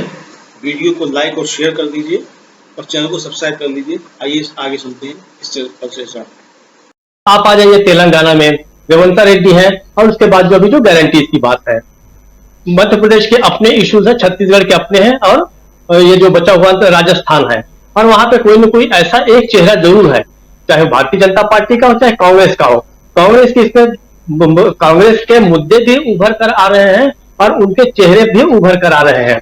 लेकिन मुझे ऐसा लगता है कि जिस प्रकार से राहुल गांधी जिस राज्य में जा रहे हैं और उनको जैसा एक तरह से रिस्पांस मिल रहा है, जैसा लोग जा रहे हैं, मतलब देखिए कि कैसी सिमिलरिटी है कि वहां प्रियंका गांधी दौसा में है और इधर राहुल गांधी डोसा बना रहे हैं। मतलब जिसको हम कहते हैं कि इतनी अच्छी सिनर्जी है कि दौसा से डोसा तक आ रहे हैं। तो जब सब कुछ ठीक होता है तो सारा कुछ ग्रह नक्षत्र जो है वो एक जैसे चलने लगते हैं। लेकिन एनीवे, ये थोड़ा सा मैं लाइटर वेन में बोल रहा था, एक हंसी मजाक के मूड में बोल रहा था। लेकिन मुझे ऐसा लगता है जिस हिसाब से राहुल गांधी धीरे धीरे आगे बढ़ रहे हैं, अंत में केवल एक सारे इश्यूज मर्ज हो जाएंगे और सारे इश्यूज मर्ज होके एक ही इशू रह जाएगा। वो ये रहेगा कि कौन पार्टी अपनी कही हुई बातों को जो है वो पूरा करती है। तो उसमें देखिए कांग्रेस लीड लेते नजर आएगी, क्योंकि भारतीय जनता पार्टी या इधर बीआरएस कह लीजिए, इसने जो वादे किए थे, क्या वे वादे पूरे हुए? जब जनता इस बात को परखने बैठेगी तो उसको पता चलेगा कि कांग्रेस अपने वादे जहां जहां निभा रही। इस वजह से हमने पहले भी कहा था कि छत्तीसगढ़ और राजस्थान में जिस तरीके से बहुत सारे जनहित के जो मुद्दे लिए गए, उसके गारंटीज पूरी की गई। तो गारंटीज और जो जातिगत जनगणना है, ये 2 इश्यूज ही प्रमुख रह जाएंगे कुछ समय के बाद, और बाकी सारे इश्यूज जो हैं अलग अलग राज्यों के, वो सारे के सारे उसमें मर्ज हो जाएंगे। ऐसे ही सारे नेताओं के चेहरे जो हैं वो धीरे धीरे मर्ज होकर एक ही चेहरा उभर कर सामने आ जाएगा, और वो रहेगा, अब लगभग हो चुका है वो, राहुल गांधी। चाहे अपने अपने राज्यों में, चाहे भूपेश बघेल हो, चाहे उधर कमलनाथ हो, या उधर अशोक गहलोत हो, या तेलंगाना के रेवंत रेड्डी हो, या मिजोरम के पुराने कांग्रेसी नेता जो है पूर्व मुख्यमंत्री ललथन हावला वगैरह जो है, लाल सावता जो है उनके वर्तमान अध्यक्ष है। ये सारे चेहरे धीरे धीरे जाके वैसे ही मर्ज हो रहे हैं जैसे आप याद कीजिए 2014 से लेके 2015 तक, 2019 तक भारतीय जनता पार्टी के सारे चेहरे मर्ज होकर एक में समा गए थे। वो चेहरा था मोदी का। लेकिन अब जो है वो रिवर्स हो रहा है, प्रक्रिया जो बिल्कुल ठीक उल्टी हो रही। अब जो है मोदी जो है वो एक तरह से रिसीविंग एंड में है, और जिस तरीके से अटैक कर रहे हैं राहुल गांधी, तो ये प्रोसेस वही है, आज से कुछ समय पहले का है, अब रिवर्स हो रहा है। तो अंतिम जो मामला रहेगा वो राहुल गांधी जो कहेंगे, जहां चलेंगे, जहां खड़े होंगे, वहां पर इश्यूज जो है अपने आप बनने लगेंगे, इश्यूज बनने लगेंगे और लोग उन पे वैसे ही भरोसा करने लगेंगे जैसा आज से 10 साल पहले। आज से 10 साल पहले मोदी जी जो कहते थे, लोग आंख मूंद कर कहते थे कि हाँ मोदी है तो मुमकिन है। लेकिन 10 साल का समय ऐसा होता है कि 10 साल के बाद लोग अब इस बात की पड़ताल करने लगे हैं कि भाई आप जो चीजें आपने कही थी उनमें से कितनी चीजें पूरी हुई। 2 करोड़ लोगों, हर साल 2 करोड़ लोगों को जो रोजगार देने का चाहे मुद्दा हो, हर व्यक्ति के छत पर, हर व्यक्ति के सिर पर छत की बात हो, वो पूरी नहीं हुई। ऐसे मतलब नाकामियों की एक बहुत बड़ी श्रृंखला है, पूरी की पूरी सूची है। तो इसको क्या अब जनता देखेगी नहीं? ये जो बहुत सारे बच्चे, युवा लोग जो राहुल गांधी के पीछे पीछे जा रहे हैं, उसका एक सबसे बड़ा कारण यह है कि उन्हें आने वाले समय में आशा की किरण जो है वो राहुल गांधी दिखने लगे हैं। तो मुझे लगता है कि गारंटीज को पूरा करने का भरोसा और राहुल गांधी, यही 2 प्रमुख चीजें रह जाएंगी। दूसरी बात जो थोड़ी बहुत अभी है, हम बात करते हैं कि समाजवादी पार्टी और कांग्रेस वाली जो बात है, देखिए इतना बड़ा जब गठबंधन हुआ है तो ऐसे बहुत सारे इश्यूज आएंगे और इसके लिए सबको तैयार रहना होगा। दोनों चीजों के लिए तैयार रहना होगा कि ऐसे इश्यूज आते रहेंगे और ऐसे इश्यूज जो है वो इसलिए एक तरह से आयरन आउट हो जाएंगे। उन इश्यूज को खत्म कर दिया जाएगा, कोई ना कोई समझौते पे लोगों को पहुंचना ही पड़ेगा, क्योंकि एक साथ इकट्ठा रहना, एक साथ इकट्ठा मोदी के खिलाफ लड़ना, इन सबका कंपल्शन है और इस समय की जरूरत है, जिसको लोगों ने समझ लिया था। तभी तो तमाम तरह के प्रयोग कर लेने के बाद, अलग अलग चुनाव लड़ने के बाद कुछ समय पहले जो है इंडिया गठबंधन बना। मुझे नहीं लगता है कि कोई भी पार्टी, हमारे अगर में देखें तो आम आदमी पार्टी पूरे 90 सीटों पर लड़ रही है, पूरे 90 सीटों पर लड़ रही है, लेकिन कहीं पे ऐसा कोई डिस्प्यूट नहीं है कि आप हमारे वोट काटेंगे। हो सकता है वोट काटेगी, लेकिन इश्यूज जो है वो आते रहेंगे और इश्यूज ये अगले 2024 तक होंगे। लोगों को इसके लिए भी तैयार रहना रहेगा कि 2024 में जब इन लोग बैठेंगे सीटों के बंटवारे के लिए तो और बड़े इश्यूज आएंगे, ये इश्यूज आएंगे और ये सॉल्व भी होते जाएंगे, ऐसी हम उम्मीद कर सकते हैं। अंतिम एक ही छोटी सी खबर आपको बता दूं, छत्तीसगढ़ से बहुत ही आश्चर्यकारी खबर है, आप तक पता नहीं पहुंची या नहीं पहुंची। छत्तीसगढ़ में एक राइस मिलर के यहाँ ईडी का छापा पड़ा है। अब ये पहली बार हो रहा है कि वो व्यक्ति जो है वो भारतीय जनता पार्टी का नेता है और उसका सरनेम जो है वो मोदी है, गोपाल मोदी। अब ये आगे देखा जाएगा कि मतलब ये बहुत बड़ी घटना है कि ईडी ऐसे व्यक्ति के यहाँ छापा मार रही है कि जो एक तो भाजपा का है और वो उनका सरनेम मोदी है। अब देखते हैं ईडी उसमें कितने तथ्य लेके सामने आती है और क्या होता है, लेकिन एक खबर चौंकाने वाली है। तो लगता है कि सूरज जो है वो पश्चिम से भी उग सकता है, क्योंकि मोदी है तो मुमकिन है। राजीव जी। नहीं दीपक जी, मौसम बदल रहा है, ये मौसम के बदलने की सूचना है और ऐसी ही सूचना आपको मध्य प्रदेश से भी मिली थी। आप याद कीजिए कि शिवराज सिंह चौहान के करीबी, उनके यहाँ छापे, और इधर अगर मोदी सरनेम वाले साहब के घर पे छापे, और मैं अच्छी तरह से जानता हूं उनको, और उनके यहाँ ईडी का छापा, तो आप समझ सकते हैं कि मौसम बदल रहा है। बीजेपी के जितने भी वहां मोदी हैं, रमेश मोदी से लेके तमाम, अब मैं नाम क्या लूं, आप जानते हैं अच्छी तरह से दीपक जी, वो सब बीजेपी के इनर सर्कल के लोग हैं, आउटर सर्कल नहीं, इनर सर्कल के लोग हैं छत्तीसगढ़ में। और उनमें से किसी एक के यहाँ, और राइस मिलर्स तो छत्तीसगढ़ तो धान का कटोरा कहलाता ही है, और उस धान के कटोरे में से किसी एक धान वाले के यहाँ अगर ऐसा हो तो समझ सकते हैं कि छोटी मोटी घटना नहीं है, बहुत बड़ी घटना है। क्या मौसम बदल रहा है अमलेंदु उपाध्याय जी, जिसकी हवा उधर दौसा बनाते हुए और दौसा से गरजते हुए प्रियंका गांधी सुनाई दे रही हैं, कह रही हैं, पूछ रही हैं कि मोदी जी आप ही आके सीएम बनने वाले हैं क्या राजस्थान में? निश्चित तौर पर राजीव जी, मौसम बदल रहा है और हो सकता है कि मोदी जी जो राजस्थान में सीएम क्या कहेंगे, ग्राम प्रधान भी बन जाए, क्योंकि अब 2024 के बाद काम कुछ क्या होगा फिर, अब तो यही मतलब। लेकिन आप चूंकि सत्ता में रहे हैं तो कुछ ना कुछ तो रहना है, तो जगह तलाशी जाएगी। आप देख रहे होंगे कि राजीव जी, मोदी जी बार बार गुजरात जाने लगे हैं, पहले कम जाते थे गुजरात, अब बिना चुनाव के भी गुजरात बार बार जाने लगे हैं। तो बिना चुनाव के गुजरात मोदी जी बार बार जाते हैं, तो इसके पीछे कुछ ना कुछ तो कारण होगा ना, बेसबब तो कुछ नहीं होगा। मोदी जी लंबी सोच के चलते हैं, दूर की सोच के चलते हैं, दूरदर्शी व्यक्ति हैं, विजन वाले व्यक्ति हैं। तो विजन जो है वो क्या है, ये विजन प्रधानमंत्री मोदी का समझा जा सकता है कि क्या है। तो प्रियंका गांधी ने अगर उनका विजन समझ लिया है कि मोदी जी का विजन क्या है, तो ये अच्छी बात है। अब जनता को भी मोदी जी का विजन समझ लेना चाहिए और मोदी जी का विजन जो है वो साकार करना चाहिए कि वो जो है गुजरात वापस जाना चाहते हैं मोदी जी। अब वो किस तरीके से जाना चाहते हैं तो जनता के हाथ में, हम लोग के हाथ में कुछ नहीं, हम लोग समीक्षा कर सकते हैं। तो अब जनता को तय करना है कि मोदी जी को वो कहाँ भेजना चाहती है। कुल मिला के राजीव जी जिस तरीके से अब राजनीति करवट ले रही है और मौसम भी बदल रहा है, तो ये निश्चित तौर पर ये संकेत देता है कि भारतीय जनता पार्टी के लिए परिस्थितियां जो है वो लगातार प्रतिकूल होती जा रही हैं और मौसम जैसे जैसे और बदलता जाएगा ये परिस्थितियां भारतीय जनता पार्टी के लिए और ज्यादा प्रतिकूल होती जाएंगी। और नया वर्ष आते आते जब ये मकर संक्रांति आएगी उसके बाद तो मुझे लगता है कि भारतीय जनता पार्टी के लिए बहुत ही ज्यादा कठिनाइयां शुरू हो जाएंगी, भले ही वो राम मंदिर की बात करते हो या किसी भी मंदिर की बात करते हो। जिस तरीके से अमित शाह जी जाकर के राम मंदिर के उद्घाटन के लिए दिवाली मनाने की बातें कर रहे थे, लेकिन ये जो है मुझे लगता है कि वो बढ़ती जाएंगी परेशानियां उनके लिए और ये समझना बहुत मुश्किल होगा। जो बड़ी बात है राजीव जी, मुझको लगता है कि तेलंगाना में जिस तरीके से राहुल गांधी जो है वो डटे हुए हैं और जिस तरीके से उन्होंने वहां एकदम से तूफान पे लाए हैं चुनाव प्रचार को कांग्रेस के, तो ये देखने वाली चीज है कि किस तरीके से तेलंगाना में कांग्रेस जो है वो आती है और किस तरीके से आज सुबह आज 4 बजे जब बुशरा जी अपना कार्यक्रम कर रही थी नजरिया आपने टीवी लाइव पर ही, तो जो हैदराबाद से बैठे हुए थे वरिष्ठ पत्रकार नईम साहब वो बता रहे थे कि यहाँ मतलब अभी 1 महीना पहले तक जो था वो कांग्रेस की स्थिति में नहीं थी, लेकिन आज कांग्रेस जो वो जबरदस्त तरीके से उसने वहाँ कम बैक किया है और ये 2-3 दिन में जो राहुल गांधी की वहाँ हुई है उसमें उसने जबरदस्त तरीके से कम बैक किया है। और ओवैसी जो है तो अब तक समझा जाता है कि उनका गढ़ है, उन्होंने कहा कि ओवैसी केवल ओल्ड हैदराबाद का गढ़ है, वो भी अब ढहने वाला है, ये उनका कहना था। फर्स्ट हैंड सूचनाएं जिस तरीके से आ गई है हम लोगों के पास, ये काफी कुछ संकेत देती है कि देश की राजनीति किस तरीके से बदल रही है और मौसम किस तरीके से बदल रहा है। राहुल गांधी ने जिस तरीके से बीआरएस, बीजेपी और ओवैसी इन तीनों के गठजोड़ को लेकर के जो हमला किया, ये संदेश पूरे देश के अंदर भी जो एक तरीके से जाने लगा है और तेलंगाना मुझे लगता है कि एक ऐसा राज्य बनने जा रहा है जहां से एक राजनीति जो देश की है उसके लिए एक संदेश वहां से मुझे लगता है कि मिलने जा रहा है।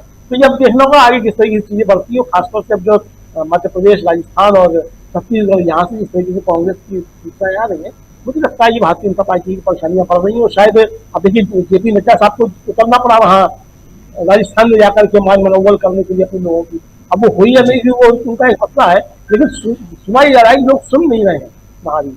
और वहां भी भारतीय जनता पार्टी जिस तरीके से अपनी रणनीति चल रही है उससे भारतीय जनता पार्टी को ही जो है कुल मिला के नुकसान हो रहा है। और अच्छी बात जो वहां देखी जा रही है ये है कि कांग्रेस वहां एकजुटता के साथ जो है वो लड़ती हुई दिखाई दे रही है। तो ये चीजें जो सामने आई उससे लगता है कि मौसम काफी तेजी के साथ बढ़ रहा है और प्रधानमंत्री को क्या एलर्जी होती है मौसम बदलने से, अब पता नहीं कितनी होती है कितनी नहीं होती है, भारतीय जनता पार्टी की एलर्जी जो है वो मुझे लगता है काफी ज्यादा बढ़ने वाली है। जी, भारतीय जनता पार्टी की बात हम कर रहे हैं। बीजेपी और कांग्रेस पार्टी 3 राज्यों में आमने सामने है, छत्तीसगढ़, मध्य प्रदेश और राजस्थान। और उसके अलावा कांग्रेस बीआरएस के सामने उधर है और मिजोरम में जो परिस्थिति है वहां भी एक पार्टी के सामने, चाहे एमएनएस हो या सामने कांग्रेस पार्टी हो, मिजो नेशनल पार्टी जो है फ्रंट एमएनएफ, तो इसके सामने भी कांग्रेस, यानी कि 5 राज्यों में कांग्रेस आमने सामने है। मगर क्या बीजेपी 3 राज्यों तक सिमट गई है और बीजेपी का फोकस भी अब क्या सिर्फ इन 3 राज्यों में है? ये एक बड़ा सवाल है। और क्या जब इन 3 राज्यों के लिए 5 में से 3 ही सवाल आप सॉल्व करके आएंगे तो 3 ही सवाल के जवाब सवाल पे जितना लिख के आएंगे उतना नंबर मिलेगा। और इससे प्रोफेसर अखिल स्वामी जी से बेहतर और कौन बताएगा कि 5 सवाल आपको सॉल्व करने हैं और 3 का ही जवाब आप देंगे तो कितने नंबर आएंगे? जरा आपसे समझो स्वामी जी कि क्या सवाल वही है कि यहां मोदी जी हो चाहे अमित शाह हो, मोदी जी कल चिट्ठी एक जारी किए, हो सकता है कि एक चिट्ठी आने वाले समय में हम राजस्थान के लिए भी और छत्तीसगढ़ के लिए भी देखें मोदी जी की तरफ से, लेकिन क्या इतनी हिम्मत उनकी उधर और 2 अन्य राज्यों के लिए भी होगी? और क्या हम ये माने कि बीजेपी ने तेलंगाना को छोड़ दिया है? एक समर्थन जो है वो अंदर खाने में बीआरएस के लिए यहाँ बीजेपी की तरफ से है। इस वक्त जब हम चर्चा कर रहे हैं तो बीजेपी चुनाव समिति की बैठक चल रही है यहाँ दिल्ली में और मोदी जी भी उसमें मौजूद हैं और कहा जा रहा है कि इसमें ज़्यादातर फोकस राजस्थान के टिकटों पे है, उम्मीदवारों पे है। स्वामी जी।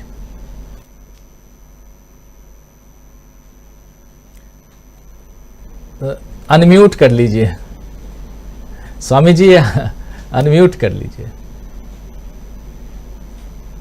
आपको रिकनेक्ट होना पड़ेगा फिर से स्वामी जी, रिकनेक्ट कर लीजिए।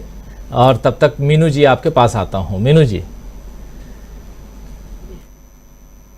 सवाल वही है मीनू जी कि क्या यहां सिमटती हुई दिखाई दे रही है? इन 5 राज्यों की हम बात कर रहे हैं, हम देश की बात नहीं कर रहे हैं। देश की बात करेंगे 2024 में। सिमटती हुई दिखाई दे रही है बीजेपी क्या?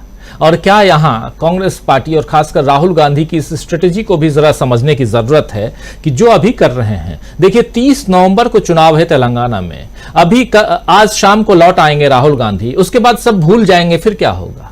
नहीं गए राहुल गांधी तेलंगाना। आज हम कह रहे हैं कि राहुल के पक्ष में वहां माहौल बन गया है, लेकिन 1 महीने में ये माहौल बिगड़ भी तो सकता है। माहौल जो है पहले जिनके साथ था वहां भी तो जा सकता है। इस स्ट्रेटेजी को जरा समझाइए मुझे कि महीना भर पहले, महीना से भी ज्यादा दिन पहले जाकर, 1.5 महीना पहले जाकर के राहुल गांधी जो काम कर रहे हैं, इसमें कांग्रेस को फायदा है क्या? जी हाँ, ये फायदा है। मैं दोहरा दूं दोबारा से कि राहुल गांधी भट्टी पे दूध चढ़ा के आ गए हैं कढ़ने के लिए, और जब तक 30 नवंबर आएगी वो दूध की रबड़ी बनी हुई मिलेगी। देखिए, एक माहौल को तैयार करना होता है। जहां अभी बात हो रही है कि पिछले 1 महीने तक भी वहां पे कोई ऐसा साइन नजर नहीं आ रहे थे कि कांग्रेस का कुछ बेहतर परफॉर्मेंस रहने वाला है। अब वहां जो राहुल गांधी ने जाके वहां पे, और प्रियंका दोनों गए हैं, और राहुल गांधी ने काफी समय लगाया, और जो पब्लिक का रेस्पॉन्स है उससे लगता है कि as if public was waiting for them to arrive. मतलब पब्लिक को लग रहा था कि वो लोग आए यहाँ पे, वैक्यूम जो था उसको फिलअप करने के लिए उन्हें इंतजार था कि कांग्रेस आए तो हम उनको प्रतिसाद दें, हम अपनी बात बताएं। तो ये जो राहुल गांधी जो भट्टी पे दूध चढ़ा के आए हैं, इसकी रबड़ी जो है 30 तारीख को मिलेगी, और उसका क्या कितनी बढ़िया बनी है रबड़ी वो 3 दिसंबर को पता चल जाएगा। तो ये जो 5 राज्यों के बारे में जो भी एक, देखिए जिधर भी बात हो रही है वहां से एक पॉजिटिव रेस्पॉन्स आ रहा है। तो इससे एक ये भी बड़ा स्ट्रॉन्ग सिग्नल जाता है कि पब्लिक जो है, जो राहुल गांधी का जो मॉडल है कांग्रेस को चलाने का या रिवाइव करने का, या कांग्रेस को जिस रास्ते पे ले जा रहे हैं, तो पब्लिक उससे एग्री कर रही है। शायद उनको ऐसी ही कांग्रेस चाहिए थी। आम आदमी या मीडिया कितनी भी आलोचना करे कि ये क्यों नहीं कर रहे हैं और वो क्यों नहीं कर रहे हैं, ऐसा क्यों कर दिया और वैसा क्यों कर दिया, आई थिंक सो कि पब्लिक का अप्रूवल है उस पे। और जो कांग्रेस जो कर रही है अभी, जैसे राहुल गांधी ने भी और प्रियंका ने भी राजस्थान मॉडल की वो हर जगह बात कर रहे हैं, 5 राज्यों में बात कर रहे हैं, और छत्तीसगढ़ मॉडल की भी बात कर रहे हैं। मेरे तो ये कहना है कि जैसा जो जिन 5 राज्यों में, तेलंगाना में, 5 राज्यों को भी छोड़ दीजिए, तेलंगाना में और मध्य प्रदेश में उनको अपने ऐड देने चाहिए। छत्तीसगढ़ और मध्य प्रदेश के जो अचीवमेंट्स हैं, वो जो अखबारों में देते हैं ना, फ्रंट पेज पे एड्रेस होता है, वो जो पूरी ऐड होती है, तो उसमें वो बताएं कि भाई हम क्या कर चुके हैं हम उन राज्यों में। तो वो पब्लिक को एक मालूम पड़ेगा। हालांकि नेता कह रहे हैं अपने मुंह से, तो जो अभी जो गारंटीज की बात आ रही है, चाहे वो मध्य प्रदेश में हो, राजस्थान में हो, छत्तीसगढ़ में हो, ऑलमोस्ट एक तरह से सिमिलर है। जैसे अब छत्तीसगढ़ में है थोड़ा सा रूरल किसानों के ऊपर ज्यादा वहां फोकस है, क्योंकि वहां उसकी जरूरत है। इस तरह से मध्य प्रदेश में शहरी भी है और ग्रामीण भी है, उसकी भी जरूरत है। तो ये जो मिक्स एंड मैच करके जो कांग्रेस चल रही है, और जो अपने वहां गारंटीज दे रही है या वचन दे रही है जनता को, या अपने चुनावी घोषणाएं जो कर रही है, वो जनता को गले उतर रही है। और गले क्यों उतर रही है कि साथ साथ वहां पे रोल मॉडल है कि भाई देखिए हमने हिमाचल में किया और हमने कर्नाटक में भी किया। तो मेरे ख्याल से जो राहुल गांधी की जो स्ट्रेटजी है, और जो राहुल गांधी जिस तरीके से चला रहे हैं इस वक्त कांग्रेस को, उससे जनता की सहमति है। सहमति कितनी है, कितना % वो लोग लाइक कर रहे हैं, ये तो आपको देखिए 3 तारीख को पता चलेगा। लेकिन क्या होता है कि एक टेम्परेचर नापने का तरीका होता है भाई, जो माहौल क्या हो रहा है, जिसको कहते हैं ना माहौल क्या है, ग्राउंड के ऊपर माहौल क्या है। तो जनता समझ रही है चीजों को कि भाई मोदी जी का तो क्या है कि जबानी जमा खर्च ज्यादा करते हैं, जो कह रहे हैं वो करते नहीं है, और जो कहते भी हैं तो उसका उल्टा होता है। जैसे कि अभी मैं कोई छोटा सा एक उदाहरण दे दूं, चीन के जो 2020 के बाद से, कोरोना के बाद से चीन से सॉरी गलवान की जो घटना हुई थी उसके बाद से चीनियों को किसी भी तरह का कोई वीजा भारत सरकार नहीं दे रही है। लेकिन केरला में एक पोर्ट पे अडानी का जो पोर्ट है उसके लिए क्रेन्स को उतारा जाना है शिप से, तो उसके लिए चाइनीज टेक्नीशियन को वीजा दे दिया गया है। भाई जब आप किसी भी तरह का कोई वीजा दे नहीं रहे हैं और आपका चीन दुश्मन नंबर 1 है, तो आप किस तरह की वहां से चीन से क्रेन्स आयात हो रही है आपकी और टेक्नीशियन भी आ रहे हैं। तो ये चीजें जनता को जब पता चलती है तो जनता को लगता है कि इनकी कथनी और करनी में अंतर है। मतलब चीन के साथ तो आप इतने फ्रेंडली हैं और जबकि उसने आपकी जमीनें भी हथिया ली हैं। तो ये जनता इस तरह के धोखे को, इस तरह की धोखेबाजी को बहुत ज्यादा बर्दाश्त करने वाले नहीं है। और आप सबको समझ में आ रहा है, आप जैसे चैनल्स के माध्यम से सबको समझ में आ रहा है कि मोदी जी जो कर रहे हैं, सामने जो दिखा रहे हैं और जो पर्दे के पीछे हो रहा है उसमें बहुत ज्यादा फर्क है। तो वो जनता इस फर्क का उनको सजा जरूर देगी मेरे ख्याल से। और 5 साल में एक ही बार जनता के पास मौका आता है तो जनता उस मौके का पूरा फायदा उठाएगी। जी राजीव जी बिल्कुल बिल्कुल। आना चाहता हूं प्रोफेसर अखिल स्वामी जी, आपकी आवाज नहीं आ रही थी, प्लीज अपनी बात रखिए। मैं राजीव जी ये कह रहा था, देखिए राहुल गांधी अब एक कैटलिस्ट बन गए। जो हमेशा पॉलिटिक्स में ये कहा जाता रहा कि ये केमिकल रिएक्शंस इंपॉर्टेंट होती हैं, फिजिकल स्टेटस इंपॉर्टेंट नहीं होता, ये मैथमेटिक्स नहीं है, ये केमिकल सिचुएशन है। राहुल गांधी एक कैटलिस्ट बन गए हैं, जो मोदी जो 2013-14 में कैटलिस्ट बने थे। तो जैसे कि होता है ना कि दही का जामन जब तक ना हो जब तक दूध जमता नहीं है, राहुल गांधी जामन बन गए हैं। बिना जामन के आप दूध को जमा नहीं सकते। तो राजनीतिक स्थिति को जमाने का उत्तरदायित्व तो जिस प्रकार से राहुल गांधी, अब देखिए जैसे अभी कहा, और मेरे को देखिए बहुत सारे मैसेजेस आए जब हम लोग तेलंगाना का इवैल्यूएशन कर रहे हैं राजीव जी, आंध्र प्रदेश से बहुत सारे मैसेजेस आ रहे हैं और आंध्र प्रदेश वाले ये कह रहे हैं कि केवल तेलंगाना को डिस्कस मत कीजिए, आंध्र प्रदेश के चुनाव में भी यही स्थिति होने वाली है, तो वहां भी लोगों को सजग हो जाना चाहिए। तेलंगाना से सटे हुए तो कर्नाटका से ये जो हवा है ये बढ़ के आई तेलंगाना में, वहां से बढ़ के आई छत्तीसगढ़ में, वहां से बढ़ के आई मध्य प्रदेश में, वहां से बढ़ के गई राजस्थान में। ये जो पूरी हवा है ये पूरे हिंदुस्तान में बदल रही है। देखिए राजीव जी एक और चीज मैं कहना चाहता हूं, बहुत ज्यादा रिलेवेंट नहीं आज के टॉपिक से, लेकिन एक चीज को नोट कीजिए, एक जो देश के अंदर एक काल्पनिक शत्रु बनाया गया है और उस काल्पनिक शत्रु पे अटैक करके अपनी राजनीतिक रोटियां सेकी गई हैं। आप सारी घटनाओं का विवेचना कर लीजिए, मैं कर रहा था पिछले 10 मिनट मैंने किया।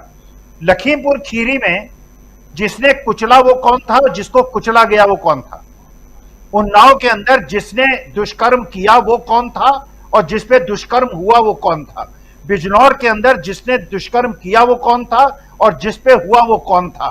13 महीने किसानों को जिसने परेशान किया वो कौन था और जो परेशान हुए वो कौन था? वो एक ही तरह के लोग थे। ये जो काल्पनिक शत्रु बनाया गया है और धार्मिक विद्वेष को फैलाया गया है हिंदुस्तान, मैंने आप ही के कार्यक्रम में बहुत दिनों पहले ये कहा था, अगर अपने दुश्मनों की लिस्ट बनाएंगे 99% आपके धर्म के लोग निकलेंगे, 80% आपके गोत्र के निकलेंगे और 85% आपके परिवार के निकलेंगे जो बाहरी आदमी है। तो वास्तविकता में एक काल्पनिक शत्रु बनाया गया है, दिमाग में एक भय को बिठाया गया है और वो बेचारों को एक प्रकार से ऐसा दिखाया गया है कि वो तुम्हारे शत्रु हैं, उन पे हम वार करते हैं इसलिए तुम हमारे मित्र हो। वास्तविकता में 142 करोड़ लोग हिंदुस्तान के एक परिवार हैं और हमारे अंदर अगर हमारे हित न लड़े आपस में, हम एक दूसरे के शत्रु नहीं हैं। इसलिए देश को एकजुट करने की आवश्यकता है, जो राहुल गांधी कर रहे हैं, दही का जामन बन गए हैं। और देखिए मीनू जी, मैं इसीलिए कह रहा था, बहुत दिनों से निवेदन करता था, महिला पैनलिस्ट का होना बहुत आवश्यक है। हम लोग रबड़ी खाते हैं, पता नहीं रबड़ी बनती कैसे है। आज देखिए जो रेसिपी है वो जब महिला पैनलिस्ट होती है तो पता चलता है। तो अगर आप और पैनलिस्ट बुलाएंगे हमें पता चलेगा व्यंजन कैसे तैयार होते हैं और ये रेसिपी कैसे बनती है। जी, व्यंजन कैसे तैयार होते हैं और सबसे बड़ी बात कि इस व्यंजन का राजनीति में क्या योगदान है वो भी समझना बहुत जरूरी है। मीनू जी कुछ बोल। बने रहिए, परिचर्चा अभी जारी है। वीडियो को लाइक और शेयर कर दीजिए और चैनल को सब्सक्राइब कर लीजिए। आइए आगे सुनते हैं इस परिचर्चा। अमी जी, आप लोग सॉरी टू से बड़े कामचोर हो सब पुरुष, राहुल गांधी से नहीं, ये है, सीखिए। सहमत कभी देखिए एग्री। डोसा बनाते हैं, कॉफी बनाते हैं, और देखिए मैं आप लोगों को एक सीक्रेट दे रही हूँ कि महिलाएं उन पुरुषों को बड़ा पसंद करते हैं जो रसोई का काम करते हैं। नहीं, हमें ऐसी जरूरत नहीं, हम ठीक हैं जैसे हैं। लेकिन राहुल गांधी सही कह रही हैं मीनू जी कि राहुल गांधी देखिए किचन भी संभाल रहे हैं, वो डोसा बना रहे हैं, और कुछ दिन पहले आप याद कीजिए राहुल गांधी खाना परोसते हुए भी दिखाई दिए, जब हरियाणा की महिलाएं आई थी तब भी, और उसके बाद जब आजादपुर मंडी से उनके यहां जो सब्जी वाले आए थे तब भी। तो ये और आज भी डोसा परोसते हुए राहुल गांधी न सिर्फ बना रहे हैं बल्कि खिला भी रहे हैं। छोटी मोटी बात नहीं है, बहुत बड़ी बात है। एक वीडियो और भी हमने देखा जो जाकर के उन्होंने अपनी कुर्सी और टेबल बनवाए, वहां भी वो खाना परोसते हुए नजर आए राहुल गांधी। तो इसका मतलब है कि अगर आपको खाना बनाना आता है तो आप मीनू जी के हिसाब से महिलाओं के पसंदीदा पुरुष हो सकते हैं। आना चाहता हूं प्रशांत टंडन जी आपके पास। प्रशांत जी, चर्चा हम लोग बहुत कुछ बहुआयामी चर्चा करते हैं, लेकिन यहाँ जो फोकस है वो बहुत महत्वपूर्ण है। 5 राज्यों के चुनाव पे हम बात कर रहे हैं, देश की राजनीति पे बात कर रहे हैं, देश की सियासत में नया मोड़ हम लिख रहे हैं। ये नया मोड़ आपको क्या दिखाई दे रहा है प्रशांत टंडन जी? देखिए, नया मोड़ में अगर मैं बात करूं सीधे सीधे कि 2024 का स्थिति क्या दिखाई देगी, तो 2024 में राजीव जी जितना विधानसभा में बीजेपी को अब तक नुकसान हो गया है, तो विधानसभा के चुनाव जो हाल फिलहाल में हुए हैं, और बीजेपी चाहे कर्नाटक हो, चाहे वो हिमाचल हो, या और भी जगह जो चुनाव हुए, तो 2019 से लेकर अब तक जो जितने भी चुनाव हुए हैं, बीजेपी को लगभग 80 से 85 सीटों का नुकसान तो विधानसभा की सीटों के हिसाब से हो चुका है। और इन 5 राज्यों के परिणाम आएंगे तो उसका जो एग्रीगेट निकलेगा तो वो फर्दर नीचे जाएगा। तो एक तो बीजेपी की चिंता ये है, और दूसरा है कि मुद्दे उनके पास कुल मिला के हिंदू मुसलमान के अलावा कोई मुद्दा है नहीं। बेरोजगारी है, सरकारी स्कीमों को लेकर मोदी साहब बहुत शोर मचाते हैं, लेकिन जब मैं निकलता हूं, और कल भी राजस्थान और मध्य प्रदेश के इलाकों में निकलूंगा, तो जब मैं गांव में जाता हूं राजीव जी, तो मुझे सरकारी स्कीमों का इम्प्लीमेंटेशन नहीं दिखाई देता। कुछ दिन पहले मैं उत्तर प्रदेश के गांव में था, और अचानक मैं कुछ महिलाओं के पास वहां बैठी हुई थी, चबूतरे में चला गया। उन महिलाओं ने बताया मुझे कि किस तरीके से प्रधानमंत्री आवास योजना में उनके मकान आधे बने, दूसरी किस्त आई नहीं, उज्ज्वला योजना का दूसरा सिलेंडर नहीं आया, या वो ले नहीं पाई जी। तो योजनाओं का इम्प्लीमेंटेशन नहीं होता है, पहली बात। दूसरा कि बेरोजगारी, चाहे वो ग्रामीण क्षेत्र हो चाहे वो शहरी क्षेत्र हो, ताबड़तोड़ बेरोजगारी है जी, महंगाई है, ये मुद्दे हैं। और अगर तो इलेक्शन 2-3 चीजों पे राजीव जी होता है। एक तो मुद्दे, जनता के बीच में मुद्दे क्या है, जनता के मुद्दों से अपने आप को जोड़ रही है, और दूसरा कि नेताओं का प्रचार कैसे होता है जी। तो अभी राहुल गांधी की एक नई स्ट्रेटजी जो भारत जोड़ो यात्रा के बाद आई है कि वो कंटिन्यूअस उनका कोई ना कोई मैसेज जा रहा है, जिसकी चर्चा अभी आप कर रहे थे कि कभी वो रामेश्वर के साथ होते हैं, कभी बढ़ई के साथ होते हैं, कभी कुली के साथ होते हैं, कभी गीग वर्कर्स के साथ होते हैं, कभी महिलाओं के साथ होते हैं। ये चीजें जो आपको रिसेप्शन दिख रहा है तेलंगाना में राहुल गांधी का, इसमें वो तमाम लोग होंगे जो उन वीडियोस को देख चुके होंगे और उससे अपने आप को आइडेंटिफाई कर रहे हैं। तो ये बड़ी तब्दीली है, और इसको लेकर मतलब मैं केवल तेलंगाना के चुनाव की या मध्य प्रदेश या राजस्थान के चुनाव की बात नहीं कर रहा, मैं ओवरऑल बात कर रहा हूं कि मोदी साहब के सामने एक बड़ा भारी टेक्निकल सवाल खड़ा हो गया है कि इस उम्र में उनको बदलना है। देखिए, उन्होंने डिसरप्शन किया था राजनीति में कि मनमोहन सिंह प्राइम मिनिस्टर थे, कम बोलते थे, काम करते थे। ये आए, उन्होंने बड़ी बड़ी बातें की, चाय पे चर्चा की, बड़े बड़े पॉलिटिकल प्रोग्राम्स किए जो होने बंद हो गए थे देश में। वो डिसरप्शन था, सोशल मीडिया किया, नया नया सोशल मीडिया था, मोदी साहब छा गए। अब उस किसी भी आइडिया की एक मियाद होती है, वो मियाद पूरी हो चुकी है। बहुत सारी चीजें आती हैं, कई प्रोडक्ट आते हैं, चले जाते हैं। इलेक्ट्रॉनिक टाइपराइटर आता है, आकर चला जाता है, तो पेजर आता है, पेजर आके चला जाता है। बहुत सारी नई टेक्नोलॉजी आती हैं और वो थोड़े समय रहती है, चली जाती हैं। तो ये जो मोदी साहब का जो डिसरप्शन था, ये जो आइडिया था, ये पुराना हो चुका है। अब वो जो नया आइडिया है, वो बिना बुलेट प्रूफ गाड़ियों के, बगैर कमांडो के, बगैर आम जनता के बीच में आप जाएं, डोसा बनाएं, तो और डोसा बनाने का नाटक नहीं करें, डोसा बनाएं, वास्तव में बनाएं। तो ये बड़ी बड़ी जो बातें हैं ना टीवी चैनलों पे आकर, और कि हम चांद पे चले जाएंगे, हम सूरज पे चले जाएंगे, मंगल ग्रह पे चले जाएंगे। जनता कह रही कि भाई रोजगार दो हमको, शाम को हमारे पास खर्चा तो हो। 3-3 महीने मनरेगा का पैसा नहीं मिलता है, वो चांद पे चले जाओगे, उससे क्या मिल रहा है उसको? तो जनता ये सवाल कर रही है राजीव जी। जी बिल्कुल बिल्कुल। मैं तो जानता हूं कि आपको खाना बनाना अच्छे से आता है प्रशांत टंडन जी, लेकिन जरा उनसे भी पूछूं, सुनील शुक्ला जी खाना बना लेते हैं? सुनील जी अगर खाना बना लेते हैं तो मीनू जी जो कह रही हैं बात, एक तो वो पक्की है, दूसरी बात ये कि राहुल गांधी जो कर रहे हैं उन बातों को और जरा गहराई से आपके जरिए समझना चाहता हूं।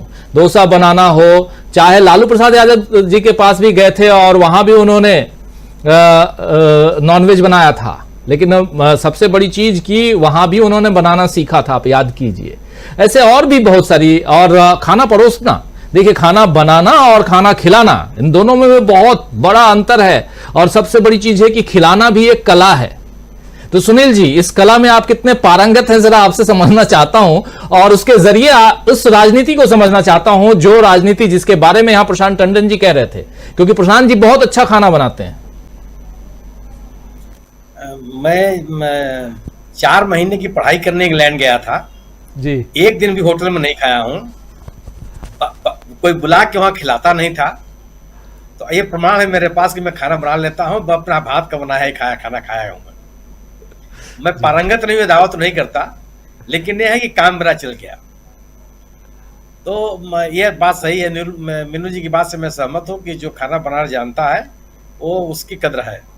और मैं भी जानता हूं कि अगर खाना बनाना आपको नहीं आता है तो कम से कम देश में तो काम चल जाएगा, विदेश में आपका अस्तित्व खतरे में पड़ जाएगा।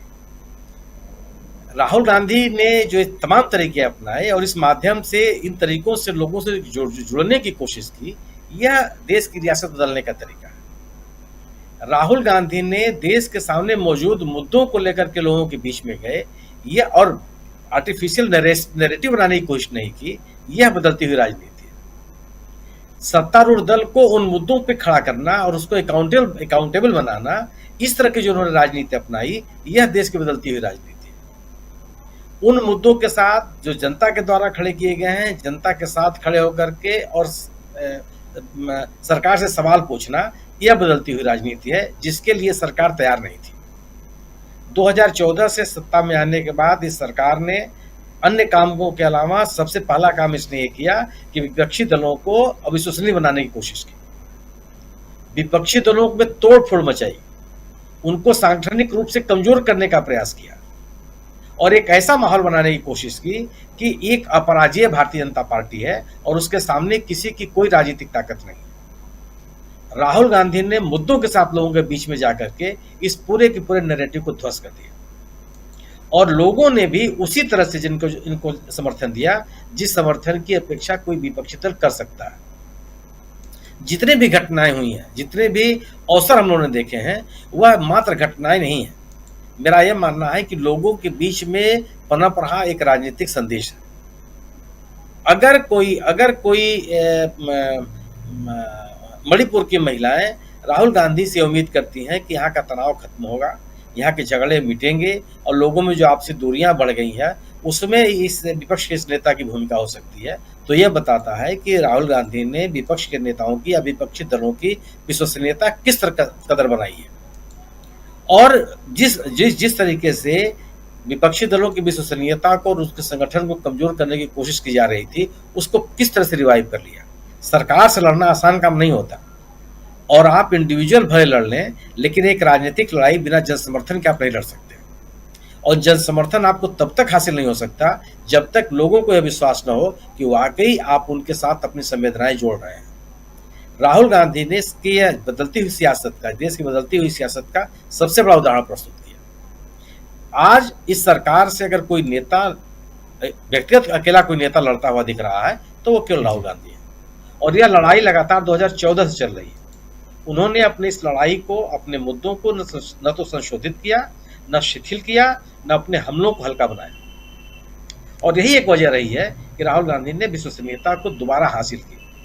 और आज जिन जगहों पे आप बात कर रहे हैं कि भारतीय जनता पार्टी 3 राज्यों में सिमट कर रह जाएगी, भारतीय जनता पार्टी के सामने स्थिति कि अगर आप, भारतीय जनता पार्टी दुनिया की सबसे बड़ी पार्टी है, वो दावा करती है, वो ये कहती है कि उसके पास सबसे बड़ा संख्या बल है सदस्यों का, और उस पार्टी के सामने अगर इसी देश के एक राज्य में, मिजोरम में, उम्मीदवार न मिल रहे हों तो आपका दावा कितना खोखला है।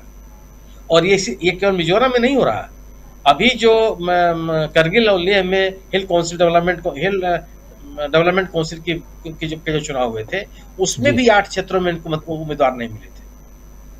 आप इस देश की सबसे बड़ी पार्टी, मोदी जी सर्वाधिक पॉपुलर नेता, अपराजय भारतीय जनता पार्टी, और उसके बाद स्थिति यह है कि एक हिल डेवलपमेंट काउंसिल में आप उम्मीदवार नहीं लड़ा पाते, और एक राज्य में आप चुनाव लड़ने के लिए आपके पास उम्मीदवार नहीं है। और उसी लेह करगिल में न 8 में उम्मीदवार नहीं मिले और 9 में आपकी जमानत जब्त हो, और वहां आप तब गए थे कि धारा 370 खत्म करने के लिए इसलिए हम आए हुए हैं कि लोगों की मांग है, लोगों की मांग पर एक राज्य का अस्तित्व खत्म कर दिया भारत के नक्शे से आप, और वहां की जनता आपके साथ किस कदर आपके समर्थन में खड़ी है कि न तो आप कोई काउंसिल का चुनाव करा रहे हैं, न विधानसभा का चुनाव करा रहे हैं, और जितने भी पैरामीटर हो सकते हैं चुनाव के, डिलिमिटेशन, अपडेट होना वोटर्स लिस्ट का, और तमाम जितने तरह के तामझाम हैं, सब पूरे हो चुके हैं, लेकिन आप कहीं चुनाव कराने की स्थिति में नहीं। राहुल गांधी ने यह माहौल बनाया है। अगर आप महाराष्ट्र के नगर निगमों के चुनाव कराने के लिए तैयार नहीं है, विभिन्न राज्यों में पंचायतों के चुनाव, नगर निगमों के चुनाव कराने के लिए तैयार नहीं है, तो आपकी राजनीतिक ताकत कहाँ है? और यह जो राजनीतिक सवाल खड़ा किया राहुल गांधी ने, यह सबसे बड़ा, यह किसी भी लोकतंत्र के लिए जरूरी था।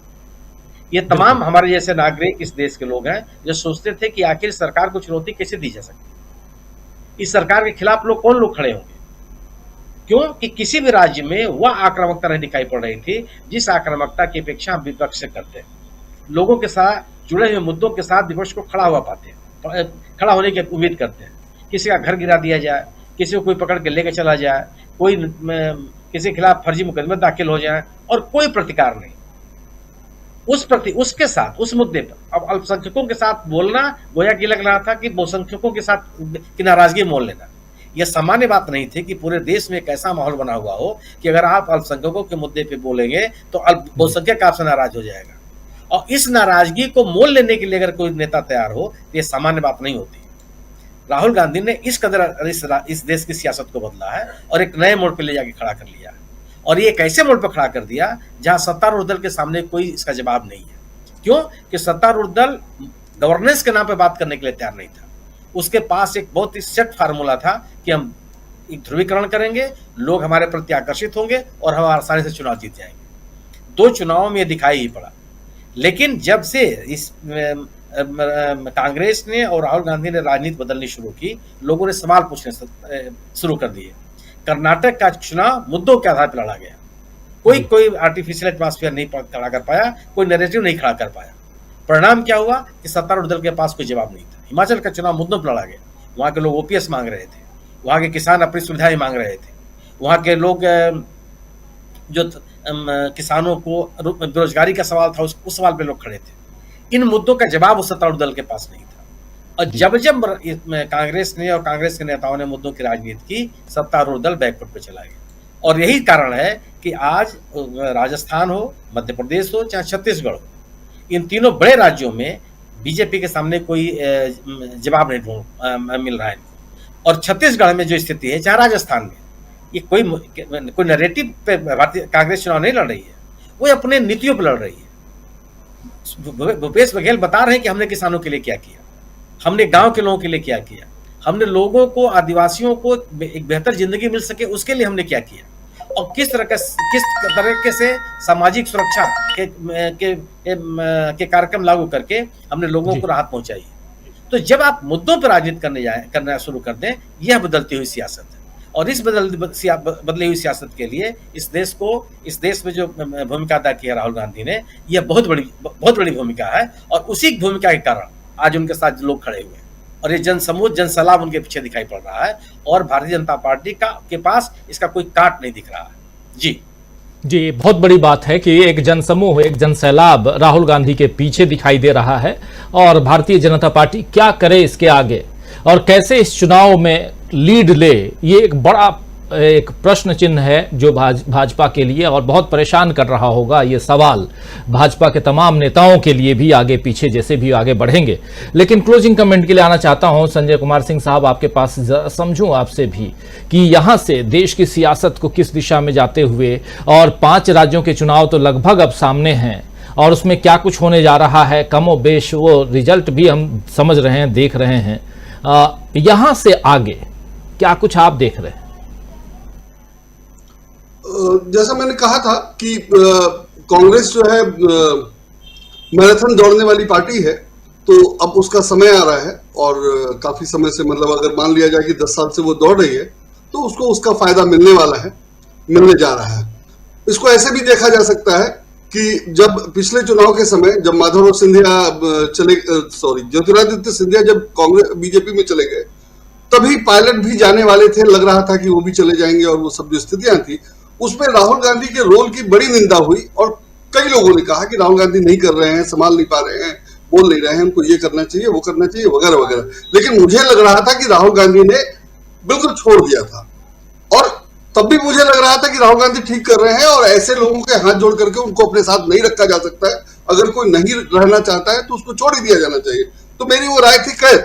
लेकिन अब जब 5 साल के बाद देख रहा हूं, तो मैं समझता हूं, और लगता है कि मैं ही सही हूं, कि राहुल गांधी उस समय सही थे। कि माधवराव हमेशा ज्योतिरादित्य सिंधिया जिस स्थिति में है, और ज्योतिरादित्य सिंधिया के बीजेपी में जाने से बीजेपी की जो स्थिति है, और पायलट के नहीं जाने, और राजस्थान में बीजेपी की स्थिति वसुंधरा राजे के कारण, ये सब मिलाकर मुझे लगता है कि राहुल गांधी की पॉलिटिक्स बहुत ही मैच्योर और रिजल्ट ओरिएंटेड है, जो रिजल्ट भी दे रही है, भले टाइम लगा हो या हम लोगों को देर से समझ में आया हो। तो इस लिहाज से कांग्रेस बहुत मैच्योरली चल रही है, और कांग्रेस की पॉलिटिक्स अभी तक जो रही है वो पब्लिक इंटरेस्ट की रही है। बीजेपी की सरकार ने तमाम कांग्रेस के स्कीम्स को खत्म कर दिया। माने उसमें आप वरिष्ठ जनों के लिए रेलवे में कंसेशन की बात करें, या सस्ती ट्रेन की बात करें, या तमाम ऐसे उदाहरण है जो बीजेपी ने जनहित वाले या आम जन की जो सुविधा की चीजें थी उनको खत्म कर दिया, और कांग्रेस ने शुरू किया था। तो अब अगर नरेंद्र मोदी कांग्रेस की शिकायत करते हैं या डराते हैं, तो वो इसलिए डराते हैं। और दूसरी तरफ अगर हम बीजेपी की बात करें, तो मोदी जी ने अभी हाल में कहा था कि सभी भ्रष्टाचारियों के खिलाफ कार्रवाई करेंगे, और मैं गारंटी देता हूं किसी को नहीं छोड़ूंगा, वगैरह वगैरह। और जिस ढंग से छापे पड़ रहे हैं उससे वो यही छवि बनानी चाहते हैं। लेकिन फैक्ट ये है कि झारखंड के मुख्यमंत्री, जो पिछले चुनाव में झारखंड के ही बागी उम्मीदवार से हार गए, उनको गवर्नर बना दिया गया। उन पर भ्रष्टाचार के तमाम आरोप है, और इतने आरोप थे कि भाजपा का ही एक नेता उनके खिलाफ चुनाव लड़ा, और वो 15,000 वोट से हारे। 5 बार के विधायक थे, जमशेदपुर ईस्ट थे, वो 5 बार के विधायक थे, और भ्रष्टाचार के आरोप के कारण भाजपा के ही एक बागी ने उनको हराया, और वो जब हार गए तो अब उनको गवर्नर बना दिया गया। तो भ्रष्टाचार के खिलाफ कार्रवाई का, और या गारंटी देने का कि भ्रष्टाचारियों को ठीक करेंगे का सच यहां दिखाई देता है, जिसके बारे में मीडिया में चर्चा ही नहीं है। अगर ये चर्चा होती तो लोग जानते कि मोदी जी कहते क्या है और करते क्या है। तो इसलिए थोड़ी दिक्कत है, कांग्रेस को, लेकिन कांग्रेस जिस ढंग से काम कर रही है और बीजेपी जिस ढंग से काम कर रही है उसमें कोई मुकाबला नहीं है, कोई तुलना नहीं है। और पब्लिक इंटरेस्ट तो उसमें बीजेपी में कहीं है ही नहीं। तो जो कांग्रेस जो पब्लिक इंटरेस्ट रही है और उस पे जो भ्रष्टाचार के आरोप लगे हैं, वो भी बीजेपी पे जो भ्रष्टाचार के आरोप है उसके मुकाबले कुछ नहीं है। मुझे नहीं लगता कि कोई ऐसा इतिहास होगा किसी ऐसे भ्रष्टाचारी को जिसको किसी बागी ने हराया और उसको गवर्नर बना दिया गया हो। कांग्रेस ने मुझे 50 साल में ऐसे किसी व्यक्ति को या इतने स्पष्ट रूप से किसी भ्रष्टाचारी को बनाया हो। और ये दावा करने के बाद कांग्रेस तो ये दावा भी नहीं करती कि हम भ्रष्टाचार दूर कर देंगे वगैरह वगैरह। तो इस लिहाज से दोनों पार्टी में जमीन आसमान का फर्क है और बीजेपी के 10 साल के शासन में यह स्पष्ट हो गया है कि वो असल में क्या है। तो इसलिए इसका फायदा कांग्रेस को और उस तरह से देश को मिलेगा और मुझे लगता है कि कांग्रेस ठीक से काम कर पाएगी और जनहित के कुछ काम हो पाएंगे जिसका फायदा देश को होगा। राजीव जी, बिल्कुल जनहित के काम होना चाहिए और जन मुद्दों को आधार बनाकर पार्टियों को चुनाव तो लड़ना ही चाहिए, लेकिन उसके बाद भी वो जिन मुद्दों पे आप जीत के आए हैं उन मुद्दों को आगे बढ़ा के उस पर आप अपनी पार्टी को या अपनी सरकार को आगे लेके जाते हैं तो 5 साल के बाद कम से कम ये तो कह पाएंगे कि देखो हमने ये वादा किया था, ये पूरा किया। छत्तीसगढ़ में वो दिखाई देता है, लेकिन क्या मध्य प्रदेश में ये बात दिखाई देती है? आज क्या कारण है कि शिवराज सिंह सरकार जो है वो क्या कुछ कर ली या क्या कुछ उसने कर दिया, इस बारे में बात नहीं होती है। एक बड़ा सवाल है, क्योंकि मोदी जी जब भी जाते हैं तो कांग्रेस को कोसने की कोशिश करते हैं। अपने 51 मिनट के भाषण में 44 बार कांग्रेस का नाम लेते हैं, लेकिन एक बार भी ये नहीं कहते कि देखो हमने क्या क्या काम कर दिए, हम इस प्रदेश को कहां से कहां पहुंचा दिए, हमारी सरकार ने क्या कुछ किया, ये नहीं कहते। ये एक बड़ा सवाल है और चुनाव में जनता ये चाहती है, पूछना जानती है और चाहती भी है, जब वोट देने जाएगी तो इन बातों का इल्म रखेगी। और सबसे बड़ी बात कि कर्नाटक के चुनाव में जो कुछ वादे किए गए थे उन वादों को गारंटियां वो पूरी हो रही हैं और वैसे ही छत्तीसगढ़ में भी हुआ। आशा है ये कार्यक्रम आपको पसंद आया होगा। इस वीडियो को ज़्यादा से ज़्यादा शेयर करें, लाइक करें और कमेंट करके बताएं आपकी राय क्या है। और अगर आपने हमारा यूट्यूब चैनल अभी तक सब्सक्राइब नहीं किया है तो तुरंत इसको सब्सक्राइब कर लीजिए और बेल आइकन भी दबा दीजिएगा ताकि अगली जब वीडियो अपलोड हो तो आपके पास इसका नोटिफिकेशन पहुंच सके। और अगर आपने हमारा फेसबुक पेज फॉलो नहीं किया है, फेसबुक पेज को भी फॉलो करें। धन्यवाद।